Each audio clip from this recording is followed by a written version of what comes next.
अध्याय 191 गहरे समुद्र का दबाव। असीम नीला समुद्री जल चारों दिशाओं से उमड़ रहा था। उसके नीचे एक विशाल, अथाह, गहरा और अंधकार में पनडुब्बी अथाह सागर था, जो एक अदृश्य खुले मुंह की तरह सब कुछ निगल रहा था। नीले काले समुद्री जल में एक चांदी का युद्धपोत, जो चमकीला और स्पष्ट रूप से जगमगा रहा था, तेजी से नीचे उतर रहा था, मानो समुद्र की गहराई में तैरती हुई एक चांदी की वेल हो। हुआगो ओशान स्टारशिप एक दुर्लभ आधार युद्धपोत था, जो अधिकांश ब्रह्मांडीय वातावरणों के अनुकूल था, इसलिए पृथ्वी का साधारण समुद्री जल स्वाभाविक रूप से इसे रोक नहीं सकता था। वीर युद्धपोत के कॉकपिट में खड़ा था, अपने सामने मौजूद विशाल खाई को निहार रहा था। उसके चेहरे पर विचारशील भाव थे। यह मारियाना ट्रेंच था, जो पृथ्वी का सबसे गहरा हिस्सा है और ग्रह पर सबसे प्रतिकूल वातावरणों में से एक है। अंतर्तार्कीय साधना को दो विधियों में विभाजित किया गया है: जीन संवर्धन और क्षमता संवर्धन। मिथक यह है कि जीन जन्मजात मानवीय प्रतिभा है, जीन संवर्धन केवल व्यक्ति की प्रतिभा को अधिकतम करता है। हालांकि आनुवंशिक क्षमता को कितना उजागर किया जा सकता है, ये निरंतर अर्जित साधना पर निर्भर करता है, जिससे प्रतिभा को असीमित रूप से लगातार मजबूत किया जा सके और पूर्ण रूप से साकार किया जा सके। ये जानना आवश्यक है कि पौराणिक कथाओं में वर्णित दिव्य अमर और बुद्ध भी जन्म से ही सर्वोत्कृष्ट नहीं थे। अपनी जन्मजात शक्तिशाली प्रतिभाओं के बावजूद उन्हें भी सर्वोच्च दिव्य सिंहासन के उच्च पद तक पहुंचने के लिए कठिन साधना से गुजरना पड़ा। उस समय सन वुकोंग, जो स्वर्ग और पृथ्वी से जन्मा एक लिंगमिंग पत्थर का बंदर था, अपनी कमजोरी के कारण सियार, भेड़ियों, बाघों और तेंदुओं द्वारा सताया जाता था। अनगिनत कठिनाइयों को सहते हुए जब उसने निडर होकर चारों समुद्रों को पार किया और फानकुन पर्वत पर कुलपति बोधि का शिष्य बना, तभी उसे विश्व प्रवर्तक शक्तियां प्राप्त हुई। इसलिए यदि वीर अपनी साधना में शीघ्र सफलता प्राप्त करना चाहता था, तो उसे कठिन साधना के लिए कठोर वातावरण की तलाश करनी पड़ती थी, और अपनी साधना की गति को तेज करने के लिए प्रकृति की शक्ति से खुद को सशक्त बनाना पड़ता था। वह पहले ही हिमालय की यात्रा कर चुका था, जो दुनिया का तीसरा ध्रुव है। बर्फ से ढके पहाड़, तेज ठंडी हवाएं और कम वायु इसे आम लोगों के लिए एक वर्जित भूमि बनाते थे, लेकिन अविश्वसनीय रूप से मजबूत जीवन शक्ति वाले अंतर्तार्कीय साधकों के लिए ये केवल एक सीमा थी, जो वीर पर ज्यादा दबाव डालने में असमर्थ थी। पृथ्वी पर सबसे प्रतिकूल वातावरण के लिए उनके दिमाग में तुरंत मारियाना ट्रेंच का ख्याल आया। अरबों टन समुद्री जल के अत्यधिक दबाव में एक मानव शरीर भी चपटा हो सकता है, जो इसे साधना के लिए एक उत्कृष्ट स्थान बनाता है। युद्धपोत तेजी से खाई में 5000 मीटर की गहराई तक उतर गया। वीर, जिसने केवल हेलमेट जैसा पानी के नीचे का रेस्पिरेटर और शॉर्ट्स पहन रखे थे, नग्न अवस्था में युद्धपोत से बाहर निकला। अगले ही पल उसका चेहरा लाल हो गया और वह लगातार बुलबुले उगलने लगा। उसे ऐसा महसूस हो रहा था मानो पहाड़ जैसा दबाव उसे चारों ओर से निचोड़ रहा हो, उसकी छाती से हवा बाहर निकाल रहा हो और उसे लगभग चपटा कर रहा हो। उसके शरीर के अंदर और बाहर के दबाव में अत्यधिक अंतर के कारण उसे गंभीर तनाव हुआ, जिससे उसे सांस लेने में कठिनाई होने लगी। उसने दबाव के संपर्क में आने वाले सतह क्षेत्र को कम करने और तनाव को कम करने के लिए अपने शरीर को यथासंभव मोड़ने की कोशिश की। वीर के अंदर स्वाभाविक रूप से स्टोन मन की जीन सक्रिय हो गया, जिससे उसे काफी बेहतर महसूस हुआ। फिर उसने एक विशेष मुद्रा अपनाई और मुक्केबाजी का अभ्यास शुरू कर दिया। समुद्र के पानी के अत्यधिक प्रतिरोध के कारण उसकी गतिविधियां बेहद कठिन हो गईं। बैंग बैंग बैंग, उसके मुक्कों ने पानी पर प्रहार किया, जिससे लगातार कंपन हुआ और अंतहीन लहरें फैल गईं। वीर की हरकतें, जो पहले बिजली की तरह तेज थीं, अब एक बूढ़े बैल की तरह धीमी हो गई थीं जो गाड़ी खींच रहा हो, और यह बेहद हास्यास्पद लग रहा था। फिर भी घबराने के बजाय वह प्रसन्न था। जैसे जैसे वह लगातार हमला करता रहा, हर हरकत उसे ऐसा महसूस करा रही थी मानो वह एक विशाल पर्वत को ढो रहा हो। उसके पूरे शरीर की शक्ति मुक्त हो रही थी, एक ढीली अवस्था से एक एकीकृत इकाई में परिवर्तित हो रही थी। आनुवंशिक क्षमता में 18% की वृद्धि, 18% की वृद्धि, 18% की वृद्धि। ये वाकई कारगर है, वीर ने मन ही मन सोचा। प्रतिभा निश्चित रूप से महत्वपूर्ण है, लेकिन लगन उससे भी अधिक अपरिहार्य है। शायद यही आनुवंशिक क्षमता का सार है, प्रतिदिन निरंतर कठिन साधना करना, हर तरह की कठिनाई को संचित करना, उसे स्वयं की निरंतर मजबूत होती नींव में बदलना, जब तक कि यह एक गुणात्मक परिवर्तन को जन्म न दे। एक दिन की कठिन साधना के बाद वीर की आनुवंशिक क्षमता में आश्चर्यजनक रूप से 270% की वृद्धि हुई थी। जीन पोषण के पूरक के बिना भी ये साधना गति काफी उल्लेखनीय थी। अत्यधिक कठिन परिस्थितियों में किसी व्यक्ति की अधिकतम क्षमता को बाहर निकालना वास्तव में संभव है। इसके बाद वीर ने प्रतिदिन खाई में अपनी कठिन साधना जारी रखी और धीरे धीरे अत्यधिक दबाव के अनुकूल ढल गया। उसकी हरकतें सहज हो गईं और उसके मुंह के पानी पर पड़ते ही बाहर की ओर लहरें बनाने लगे, जिन्हें मिटने में काफी समय लगता था। वह 5000 मीटर गहरी खाई के लिए पूरी तरह से अनुकूल हो चुका था, अब और गहराई में जाने का समय था। प्राचीन पृथ्वी युग की तकनीक से मारियाना ट्रेंच की गहराई का अनुमान लगाना कठिन था, लेकिन अंतरतारकीय युग की तकनीक ने बहुत पहले ही इसकी सटीक गहराई 26,812 मीटर माप ली थी। 5000 मीटर की गहराई मात्र सबसे उथला हिस्सा थी। वीर ने नीचे देखा। जैसे जैसे रोशनी कम होती गई, समुद्र का पानी गहरा और शांत होता गया, जिससे उसके दिल में सिहरन दौड़ गई। स्नान से डरने वाला कोई भी व्यक्ति इस दृश्य को देखकर निश्चित रूप से बुरी तरह भयभीत हो जाएगा। वीर ने अपने दिल की बेचैनी को दूर करते हुए सिर हिलाया और युद्धपोत को और नीचे उतरने के लिए संचालित करना जारी रखा। 8000 मीटर की गहराई पर पहुंचने पर चारों ओर कोई रोशनी नहीं थी, घोर अंधेरा छा गया था, जिससे चेहरे के सामने अपना हाथ देखना भी असंभव हो गया था। केवल युद्धपोत की रोशनी से ही आसपास का वातावरण जगमगा रहा था, जिससे विभिन्न प्रकार की विचित्र आकृतियों वाली मछलियां आकर्षित हो रही थीं, जिनकी आंखें पूरी तरह से पतित हो चुकी थीं। उनके शरीर पारदर्शी थे, जिससे उनके आंतरिक अंग स्पष्ट रूप से दिखाई दे रहे थे। वीर केबिन से बाहर निकला और उसका पूरा शरीर तुरंत झुक गया, मानो वह एक विशाल पर्वत को ढो रहा हो, सीधा खड़ा होने में असमर्थ हो। गहरे समुद्र के अथाह दबाव में उसकी सारी शक्ति एकजुट होकर पूरी क्षमता से काम कर रही थी। अगर वह जरा सा भी आराम करता तो उसका पूरा शरीर चूर चूर हो जाता। समुद्री जल में खेती प्राचीन काल से होती आ रही है, लेकिन ये हमेशा तटीय क्षेत्रों में ही की जाती थी।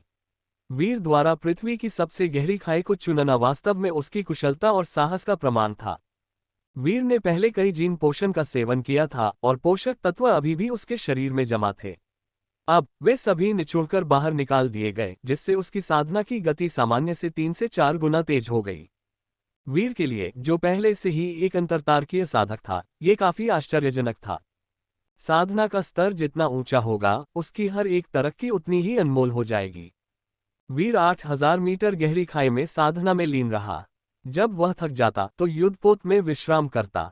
तरोताजा होने पर वह समुद्र के जल में कठिन साधना में लीन हो जाता, बाहरी दुनिया से पूरी तरह संपर्क तोड़ देता, किसी भी चीज से अप्रभावित रहता और पूरी तरह समर्पित हो जाता।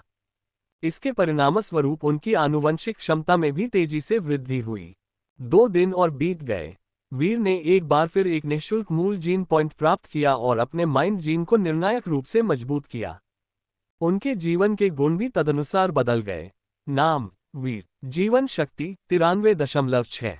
मूल जीन स्टोन मन की जीन 10, माइंड जीन 3, बुनियादी जीन वानर जीन 10, पाषाण भ्रूण जीन 10, एड्रेनालाइन जीन 1, आत्मा जीन 9, मनोगतिकी जीन 6, आध्यात्मिकता जीन 8। आनुवंशिक क्षमता 18%। माइंड जीन में 3 अंकों की मजबूती आने के साथ ही उनकी जीवन शक्ति भी 93 के पार पहुंच गई और 93.6 तक पहुंच गई। लेकिन वीर संतुष्ट नहीं था, यह विकास दर अभी भी बहुत धीमी थी। 6 दिन बीत चुके थे और उनके माइंड जीन में केवल 1 अंक की ही वृद्धि हुई थी। इस रफ्तार से 1 महीने में उसका माइंड जीन मुश्किल से 7 अंक तक ही पहुंच पाएगा, जो कि कल्टीवेटर एलीट बनने से अभी बहुत दूर है। यह उनकी उम्मीदों से बिल्कुल अलग था। अगर वह कॉस्मिक यूनिवर्सिटी के प्रवेश मूल्यांकन के दूसरे दौर में इसी तरह भाग लेता है, तो यह बिल्कुल भी सुरक्षित नहीं होगा। तेजी से साधना करने के लिए उसे खाई में और गहराई तक उतरना होगा और भी अधिक दबाव सहन करना होगा। वीर की आंखें अनायास ही नीचे अथाह ब्लैक होल जैसी मारियाना ट्रेंच की ओर देखने लगी। अध्याय 192 भयानक छाया।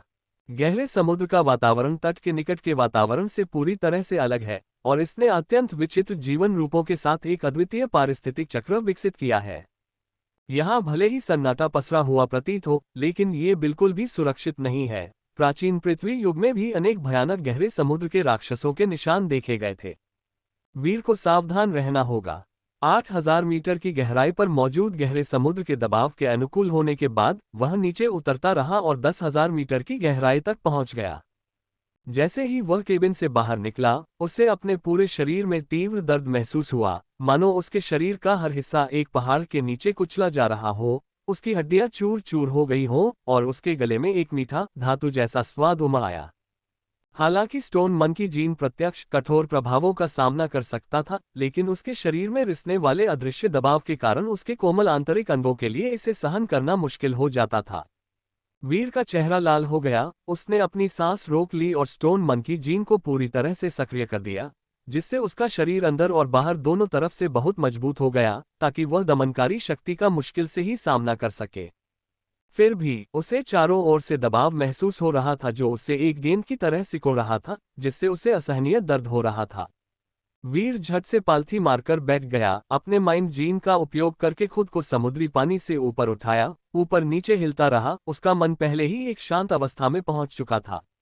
उसने अज्ञात गहरे समुद्र के जीवों का ध्यान आकर्षित करने से बचने के लिए अंतरिक्ष यान की बत्तियां बुझा दी।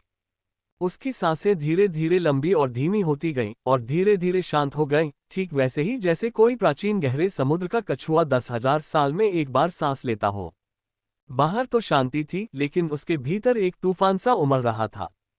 उसके शरीर में रक्त और ची ऊर्जा लावा की तरह प्रवाहित हो रही थी। वीर ची ऊर्जा शोधन तकनीक का अभ्यास कर रहा था, जिससे उसके भीतर संचित पोषक तत्वों का पुनर्तः पाचन हो रहा था।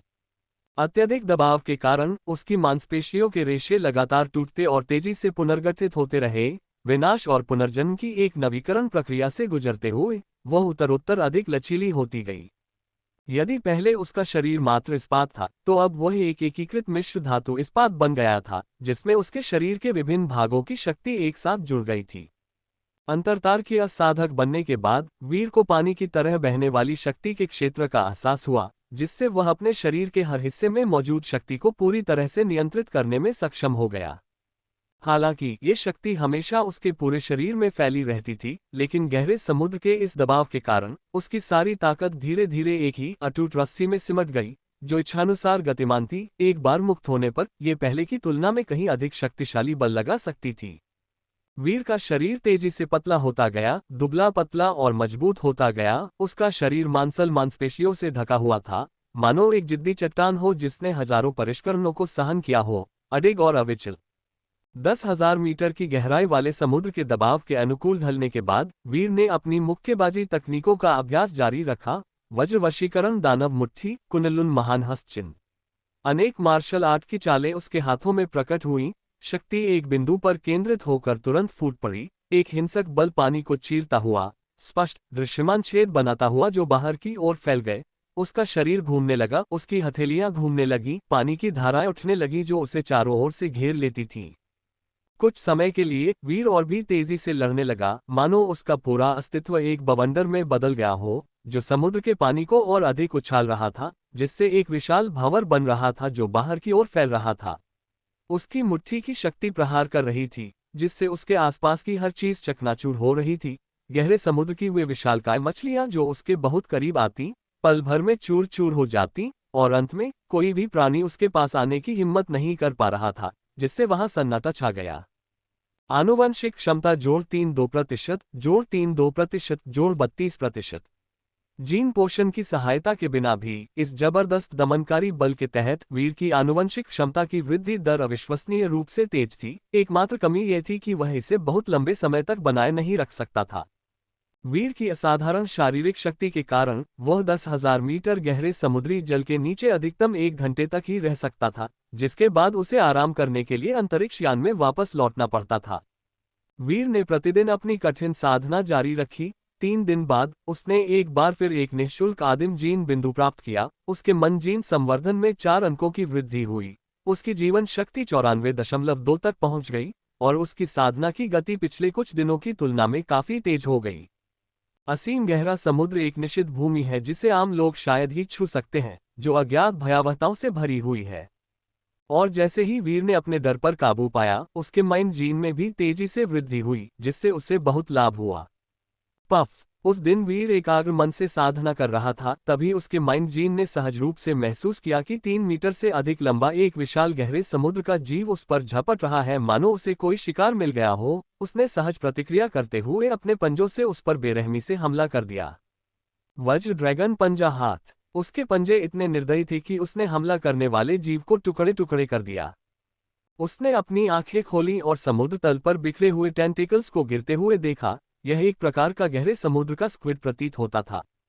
वीर ने इस बारे में ज्यादा नहीं सोचा और अपनी कठिन साधना जारी रखी, लेकिन धीरे धीरे उसे महसूस होने लगा कि कुछ गड़बड़ है।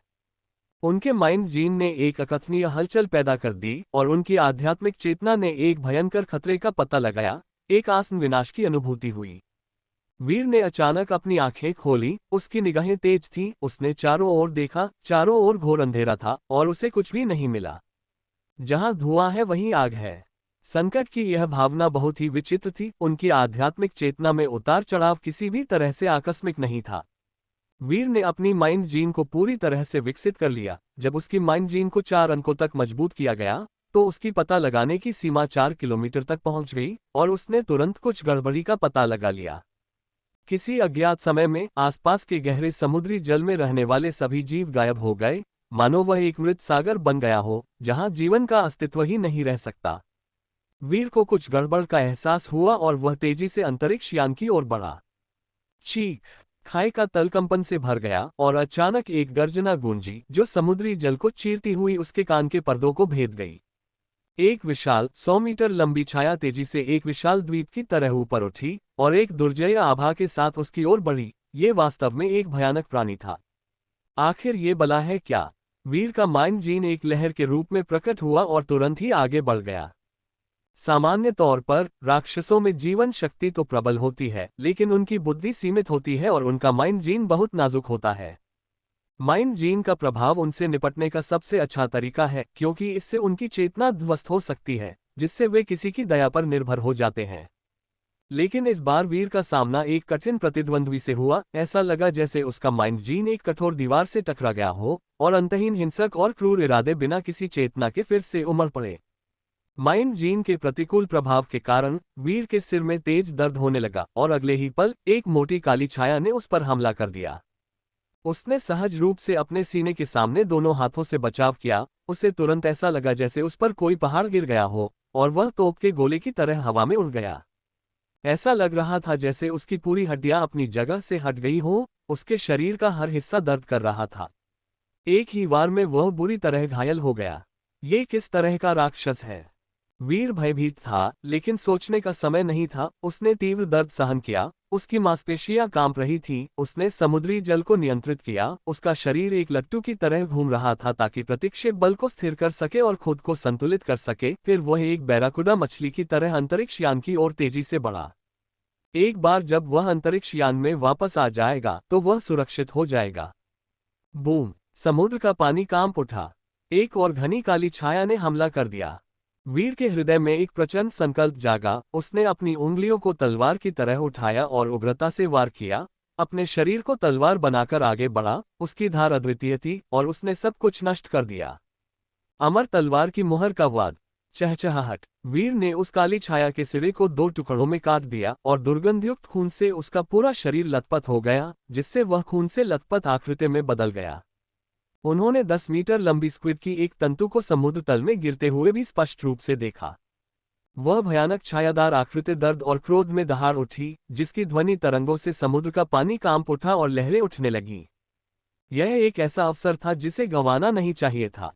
वीर ने अपने शरीर से आ रही खून की दुर्गंध को नजरअंदाज किया और तेजी से अंतरिक्ष यान की ओर बढ़ा और आपातकालीन द्वार से अंदर प्रवेश किया। अंतरिक्ष यान की रोशनी तेज हो गई, जिससे इस भयानक राक्षस का असली चेहरा सामने आ गया। ये वास्तव में एक भयानक राक्षस था जो 8 तंतुओं वाले स्क्विड जैसा दिखता था, जिसका खुला हुआ मुंह नुकीले दांतों और सूंडों से भरा हुआ था, मानो एक ब्लैक होल हो।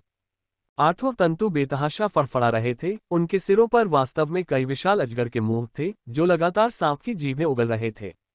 वीर की आंखें भय से चौड़ी हो गईं और उसे अचानक एहसास हुआ कि यह राक्षस कुछ हद तक पूर्वी पौराणिक कथाओं के विश्व विनाशक राक्षस यामाता नो ओरोची जैसा दिखता है। अध्याय 193 8 शाखाओं वाला सर्प। 8 भयानक तंतुओं वाला ये समुद्री दानव, जिसके प्रत्येक तंतु का सिर सांप जैसा था, लगातार दहाड़ रहा था। ये सिर और पूंछ दोनों जैसा दिखता था। इसका विशाल पेट काले कोहरे से ढका हुआ था, जिससे एक हिंसक और क्रूर आभा निकल रही थी, ठीक पूर्वी पौराणिक कथाओं के संसार को नष्ट करने वाले राक्षसी दानव यामाता नो ओरोची की तरह। इसके विभिन्न रूप पौराणिक कथाओं में वर्णित रूपों से आश्चर्यजनक रूप से मिलते जुलते थे। चाहे वह वास्तविक हो या नहीं, इस विशालकाय जीव की भयावह आकृति को देखकर यह निश्चित रूप से गहरे समुद्र का एक राजा स्तरीय प्राणी था। यामाता नो ओरोची जहां भी जाता था, समुद्र का पानी एकदम शांत हो जाता था और कोई भी जीवित प्राणी वहां नहीं रहता था। जो भी भाग सकता था वह भागकर जितनी दूर जा सकता था चला गया।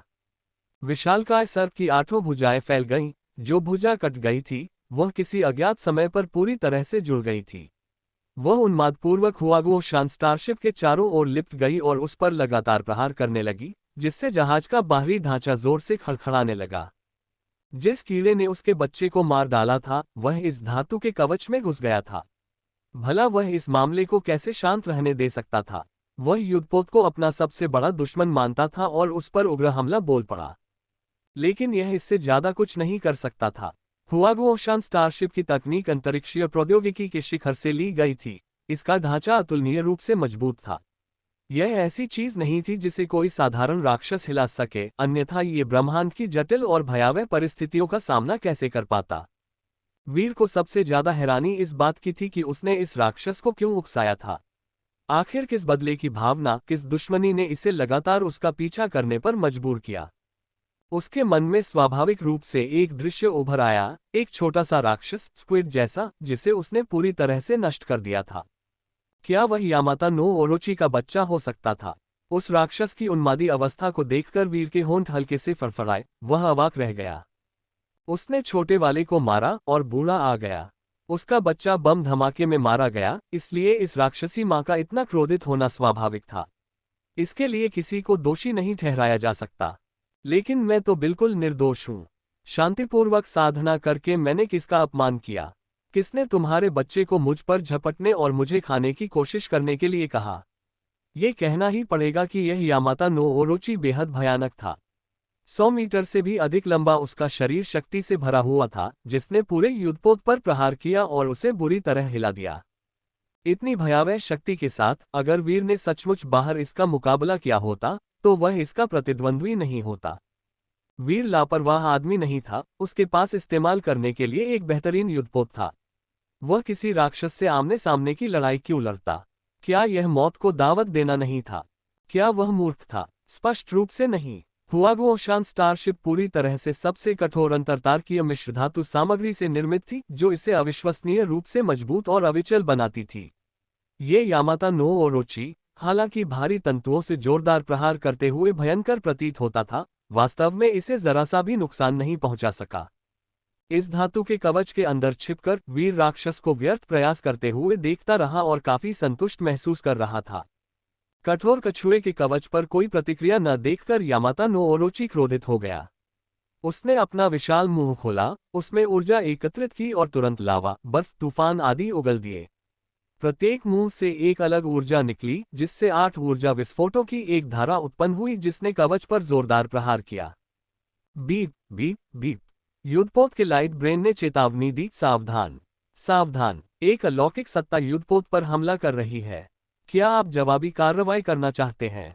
एक अलौकिक सत्ता। वीर थोड़ा हैरान था। तथाकथित पारलौकिक प्राणी जैसे कि अंतरतारकीय साधक सभी पारलौकिक शक्ति का प्रयोग करते थे।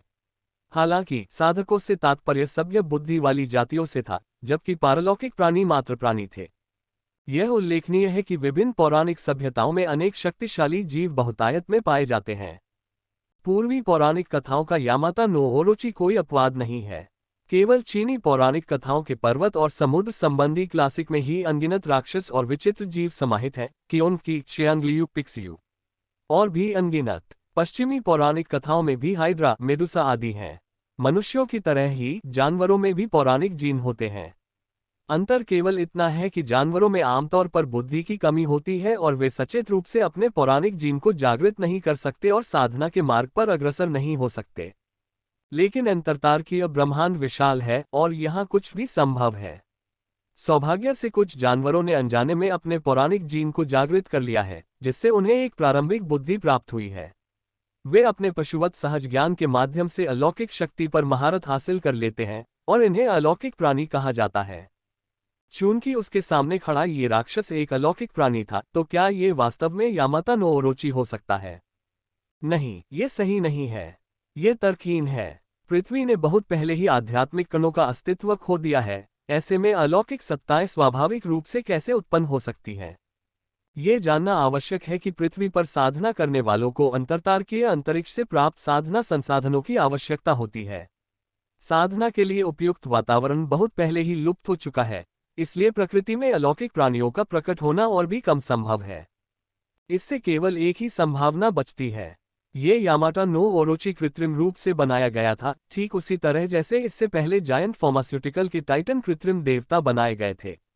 वीर को सहज रूप से लगा कि यह पूर्वी लोगों की कोई गुप्त चाल है। पूर्वी द्वीप मारियाना ट्रेंच के पास स्थित है और ये पूर्वी निवासी इस प्रकार के घिनौने प्रयोग करने में आनंद लेते हैं। इसके अलावा यामाता नो ओरोची उनकी पौराणिक कथाओं का एक प्राणी है। संभवतः उन्होंने यामाता नो ओरोची की कुछ अलौकिक विशेषताओं को पुनर्स्थापित करने के लिए मिथ जीन इंजीनियरिंग का उपयोग किया होगा और इस जीव नकलची को बनाने के लिए एक स्क्विड को प्रोटोटाइप के रूप में इस्तेमाल किया होगा। वीर जितना इसके बारे में सोचता गया, यह उतना ही अधिक संभव लगने लगा। जापान की मुख्य भूमि के निकट स्थित और अथाह ये गहरी समुद्री खाई यामाता नो ओरोची को ऊपर उठाने के लिए एकदम सही जगह थी, जहां इसे कोई खोज नहीं पाएगा। इस समय यामाटा नो ओरोची अभी भी बेतहाशा ऊर्जा तरंगे उगल रहा था, जिससे युद्धपोत बुरी तरह हिल रहा था। ये सब पता चलने के बाद वीर के पास देखने के लिए कुछ नहीं बचा था। एक बार जब वह इस राक्षस को पकड़ लेता तो वह इसे अपनी इच्छानुसार देख सकता था और इसके सारे रहस्य उजागर हो जाते। अगर बाघ अपनी ताकत नहीं दिखाएगा तो लोग सोचेंगे कि मैं एक बीमार बिल्ली हूं। जिक्सिया, बिना किसी प्रतिबंध के फ्री अटैक मोड में जाओ, वीर ने गहरी आवाज में आदेश दिया। जी हां कप्तान, लाइट ब्रेन जिक्सिया ने जवाब दिया। युद्धपोत को वीर के व्यक्तिगत नियंत्रण की आवश्यकता नहीं थी, बुद्धिमान लाइट ब्रेन ने स्वतः ही नियंत्रण संभाल लिया। युद्धपोत ने तदनुसार गति पकड़ी और अपने चारों ओर से बीम तोपें निकाली।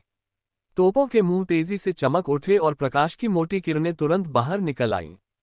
प्रचंड ऊर्जा ने पल भर में यामाता नो ओरोची को झुलसा दिया, उसकी त्वचा और मांस को फाड़ दिया और एक तीव्र काटने वाली शक्ति के साथ उसके टेंटिकल्स को एक एक करके काट दिया।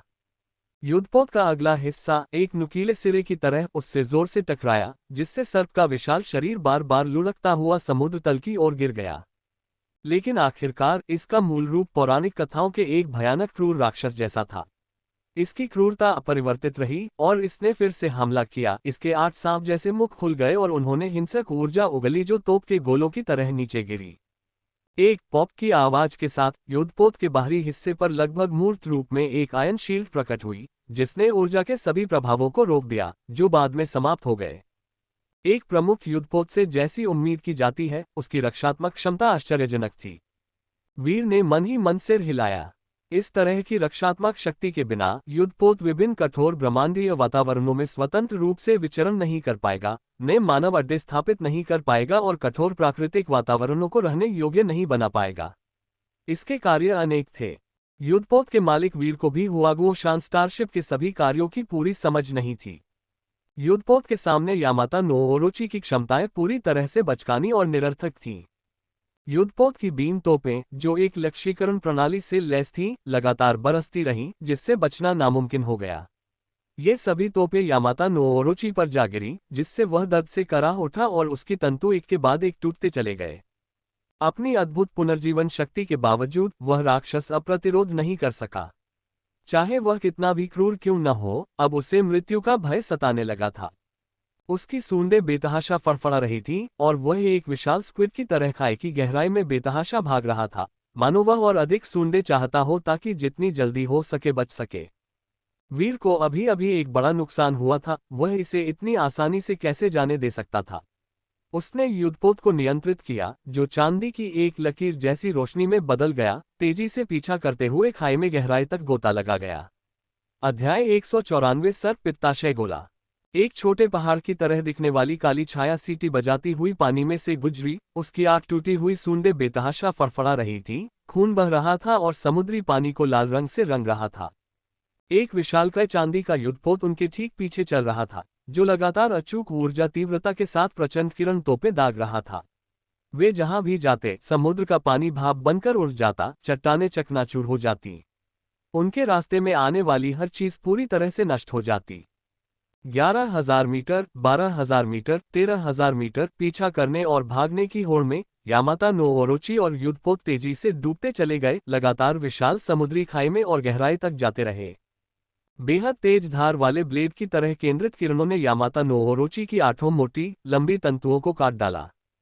पहले यह यामाता नो ओरोची पौराणिक कथाओं के किसी प्रलयकारी राक्षसी जानवर की तरह भयावह था, लेकिन अब यह एक आवारा कुत्ते की तरह बेतहाशा भाग रहा था, मानो वह चाहता हो कि उसके पास और अधिक तंतु हो ताकि वह जितना संभव हो सके दूर भाग सके, और अपने बड़े मुंह से भय की सहज चीखें निकाल रहा था। अत्याधुनिक अंतरतारकीय प्रौद्योगिकी के सामने एक भयानक राक्षसी जीव भी धूल में मिल जाएगा। बाह्य प्रौद्योगिकी और आंतरिक साधना। अंतरतारकीय मनुष्यों के लिए दो सबसे आम तरीके हैं, इनमें कोई श्रेष्ठता नहीं है, केवल अलग अलग मार्ग हैं।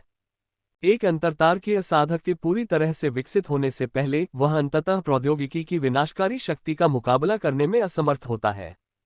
आखिरकार तकनीकी शक्ति की तीव्रता की कोई ऊपरी सीमा नहीं है। जब तक प्रचुर मात्रा में तकनीकी भंडार और सामग्री की आपूर्ति है, आकाश और पृथ्वी को नष्ट करना असंभव नहीं है।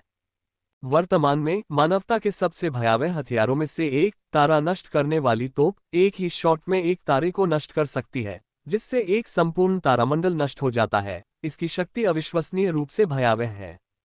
जब तक आप अमर जीवन के सार को धारण करते हुए देवताओं और राक्षसों के परम लोक तक नहीं पहुंच जाते, तब तक आपकी साधना कितनी भी उच्च क्यों न हो, ऐसी भयावह तकनीकी शक्ति के सामने आप धूल में मिल जाएंगे, ब्रह्मांड में अनगिनत अदृश्य धूल के कणों में परिवर्तित हो जाएंगे।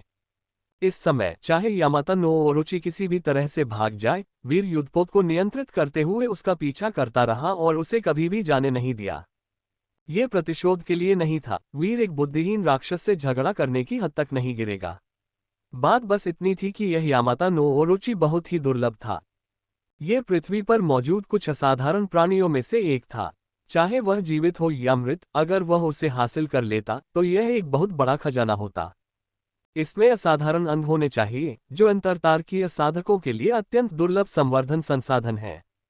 वीर को पहले एक टाइटन हॉट मिल चुका था, लेकिन इसकी अत्यधिक उच्च ऊर्जा श्रेणी और एकमात्र होने के कारण वह इस पर कार्रवाई करने में हिचकिचा रहा था, क्योंकि उसे डर था कि अगर वह इसे नुकसान पहुंचाता है तो उसे बहुत बड़ा नुकसान होगा। इस यामाता नो ओरोची के अंग भी असाधारण होने चाहिए। ये वाकई बहुत अच्छी बातें हैं। 15,000 मीटर, 16,000 मीटर, 17,000 मीटर लगातार आगे बढ़ते हुए वे जल्द ही खाई के 2,000 मीटर गहरे क्षेत्र में पहुंच गए। समुद्र का पानी घोर काला था, यहां तक कि प्रकाश भी उसमें प्रवेश नहीं कर सकता था, इसलिए वे यामाता नो ओरोची की आकृति पर ध्यान केंद्रित करने के लिए केवल विशेष तरंग स्थिति तकनीक का उपयोग कर सकते थे। इस समय वह राक्षस बेहद दयनीय स्थिति में था, उसके सभी तंतु टूट चुके थे, केवल एक विशाल स्क्विड जैसा सिर ही बचा था जो खाई में और गहराई तक डूब रहा था। इतने लंबे समय तक पीछा करने के बाद वीर को भी इसमें कुछ और बात समझ में आई। ये राक्षस वास्तव में यामाता नो ओरोची के मॉडल पर आधारित एक कृत्रिम जीन रचना थी, अन्यथा यदि यह वास्तव में पौराणिक कथाओं का सर्वनाशकारी राक्षसी जानवर होता तो यह इतना कमजोर नहीं होता। जापानी पौराणिक कथाओं में यामाता नो ओरोची अमर है, इसे केवल विशिष्ट तरीकों से ही मारा जा सकता है। दरअसल इसे जापान के मूल देवता सुसानु ने तोत्सुका नो तसुर्गी मंत्र का उपयोग करके मार डाला था। राक्षस के बाह्य रूप से मजबूत लेकिन आंतरिक रूप से कमजोर स्वरूप को भांपते हुए वीर ने उसके साथ और खेलने में रुचि खो दी और सख्ती से आदेश दिया, जिक्सिया, पूरी शक्ति से आग बरसाओ। जी हाँ कप्तान, लाइट ब्रेन जिक्सिया ने जवाब दिया। हुआगुओशान स्टारशिप के चारों ओर से अनगिनत बीम तोपें निकली और तुरंत एक साथ मिलकर ऊर्जा की एक अविश्वसनीय रूप से घनी धारा छोड़ी, जो सौर पवन की तरह आगे बढ़ी। झुलसा देने वाले तापमान ने समुद्री जल को वाष्पीकृत कर दिया और उसे उमड़ती हुई भाप में बदल दिया। हिंसक ऊर्जा ने तुरंत यामाता नो ओरोची को जकड़ लिया, उसे अपने आगोश में ले लिया और उससे एक अत्यंत दर्दनाक दहाड़ निकलवाई। राक्षस की विशाल काली छाया किरण में लगातार घूमती रही, फिर धीरे धीरे स्थिर हो गई, जिसमें जीवन के कोई लक्षण नहीं थे। जब बीम तोपें बुझ गईं और युद्धपोत के भीतर वापस चली गईं, तो खाई में केवल एक जला हुआ विशाल शरीर बचा था जो तेजी से गहरे पानी में डूब रहा था। हालांकि युद्धपोत से निकली एक यांत्रिक भुजा ने उसे कसकर पकड़ लिया और वापस जहाज के भीतर खींच लिया। वीर चलकर वहां पहुंचा और उसने युद्धपोत के प्रसंस्करण केबिन में एक जले हुए राक्षस का शव पड़ा देखा। अनगिनत गोलाकार रोबोट चींटियों की तरह उस पर चढ़े हुए थे और उसे चीरने के लिए विभिन्न काटने वाले औजार फैला रहे थे।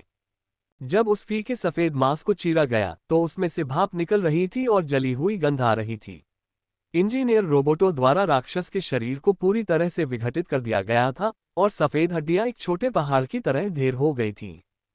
छप छप, अचानक केबिन में एक हरे रंग का कीमती मोती, हरे रत्न की तरह, यामाता नो ओरोची की एक तंतु से निकाला गया, जिससे एक चमकदार हरी रोशनी निकलने लगी और केबिन रोशन हो गया। बात यही खत्म नहीं हुई।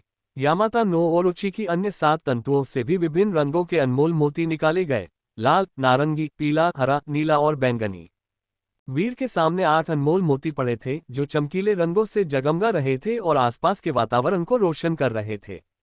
ये तो बिल्कुल अप्रत्याशित था। वीर जानता था कि यामाता नो ओरोची के पास निश्चित रूप से असाधारण अंग थे, लेकिन 8 अंगों को खोदकर निकालना काफी अप्रत्याशित था।